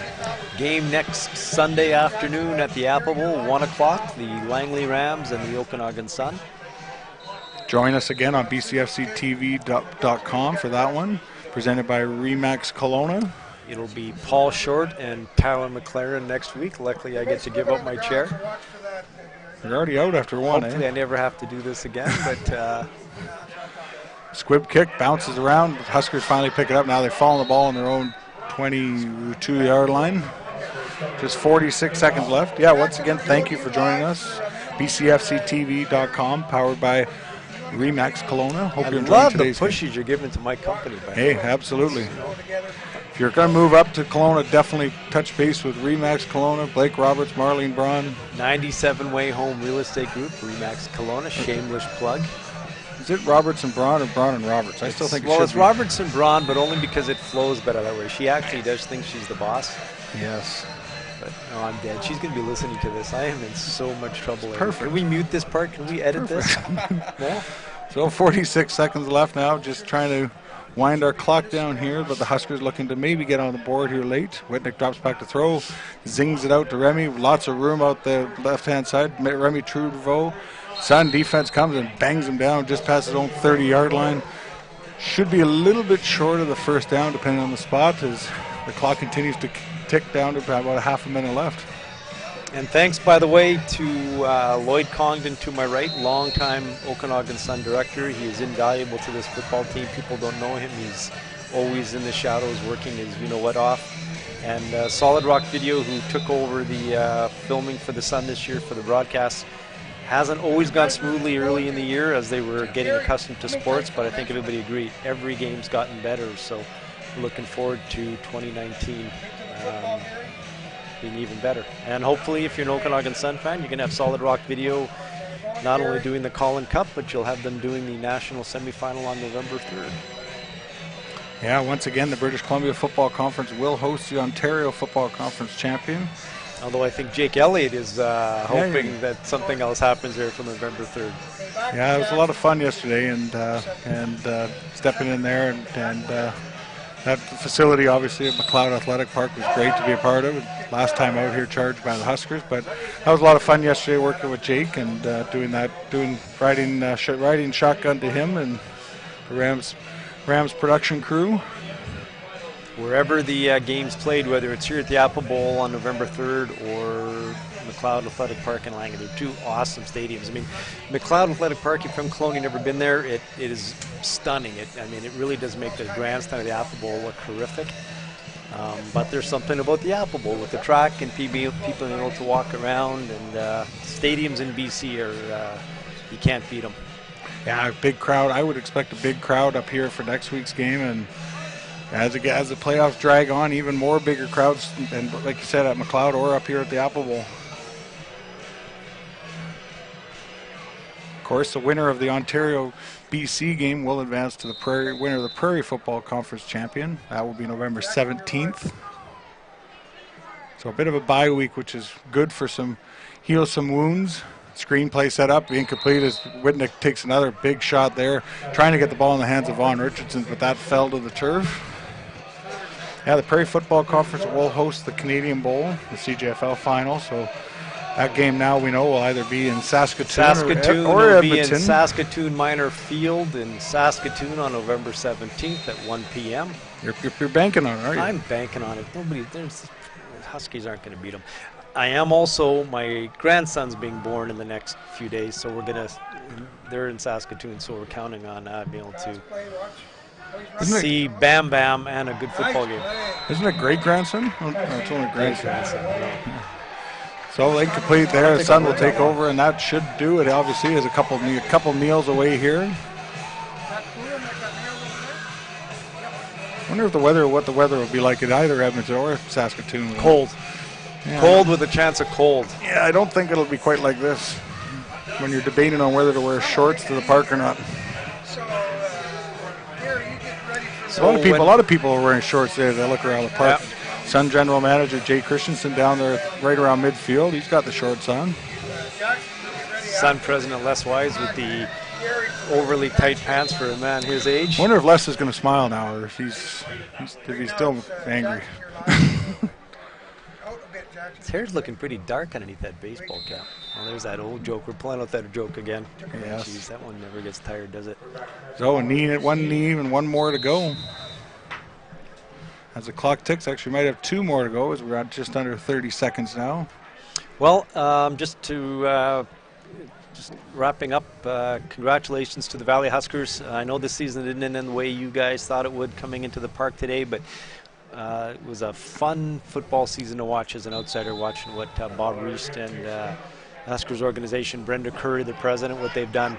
It just shows, with the right coach in place, connected, understands recruiting, what you can accomplish. Yeah, just to echo those sentiments, totally agree with you there. And I think for the Huskers, like I say, not the way like you said, not the way they wanted to end their season, but they have to feel good about how the season went for them and look forward to 2019. And they'll be upset now, and it probably won't be a very happy group as they head back down the Coquihalla. But lots of positivity coming out of the Valley, and we tip our hats to them and their whole season. And to the Okanagan Sun, congratulations on a victory here today. defending your home field advantage, holding serve, and now being able to host the Cullen Cup. So it should be a heck of a game, and they're full credit. They're battle tested true, as many people thought they would cruise this year, and it's been a tough year for the Sun. They'll say this has been probably a little more harder than they thought it would if you asked them based on what their preseason thoughts were. But it builds character, and Yeah. this type of season can go a long way when you're next week against Langley and whoever advances against the UFC. It's huge. You can't. It's hard to say what that type of what adversity does to you. Yeah, What it does for you. And listening to Ben McCauley in his pregame or his coach's show this week, he even kind of alluded to that too by saying, they had some adversity, more of it in the early part of the season when they were, I think, around 500 or whatnot, but they've been able to battle through this. So congratulations to the Okanagan Sun on advancing to the Cullen Cup. Congratulations to the Valley Huskers on their fantastic season. And once again, we'd like to obviously thank you for joining us. The game, as we mentioned, next week will be here at the Apple Bowl, Sunday, 1 p.m. The Langley Rams coming here to visit the Okanagan Sun. That should be a whale of a game. And if you're in town and the weather's like this, or get out to the park, because this is a fun atmosphere and a fun stadium to come and watch. So on behalf of Blake Roberts, I'm Tyler McLaren. Once again, we'd like to thank you for joining us from the Apple Bowl. Once again, the final score was 40. They got that late one, so it was 47-21, I believe, after the late one. But long and short of it, the Okanagan Sun move on. Once again, for the Okanagan Sun, they will host the 2018 Cullen Cup against the Langley Rams. I'm going to wrap this up. You're going to wrap it up? I'm going to wrap it up. Okay, go ahead. With a shout out and a salute to my Winnipeg roots and the Valley Huskers, since there's so many Winnipeggers on there. Great football game, and this is a shout out. This is a salute to Cactus Jack Wells, who used to do the Winnipeg Blue Bomber games back in the day. Great football game, folks. Thank you very much. I'm not done. You're not You're done? not from Winnipeg. You don't know how this works. Great football game, folks. And it turned out nice again. There you go. Once That's how again we from the finished. Apple Bowl. That was late. We wish you good night. Thank you for joining us on BCFCTV.com, presented by Remax Kelowna. Good night from the Apple Bowl. Thanks, folks.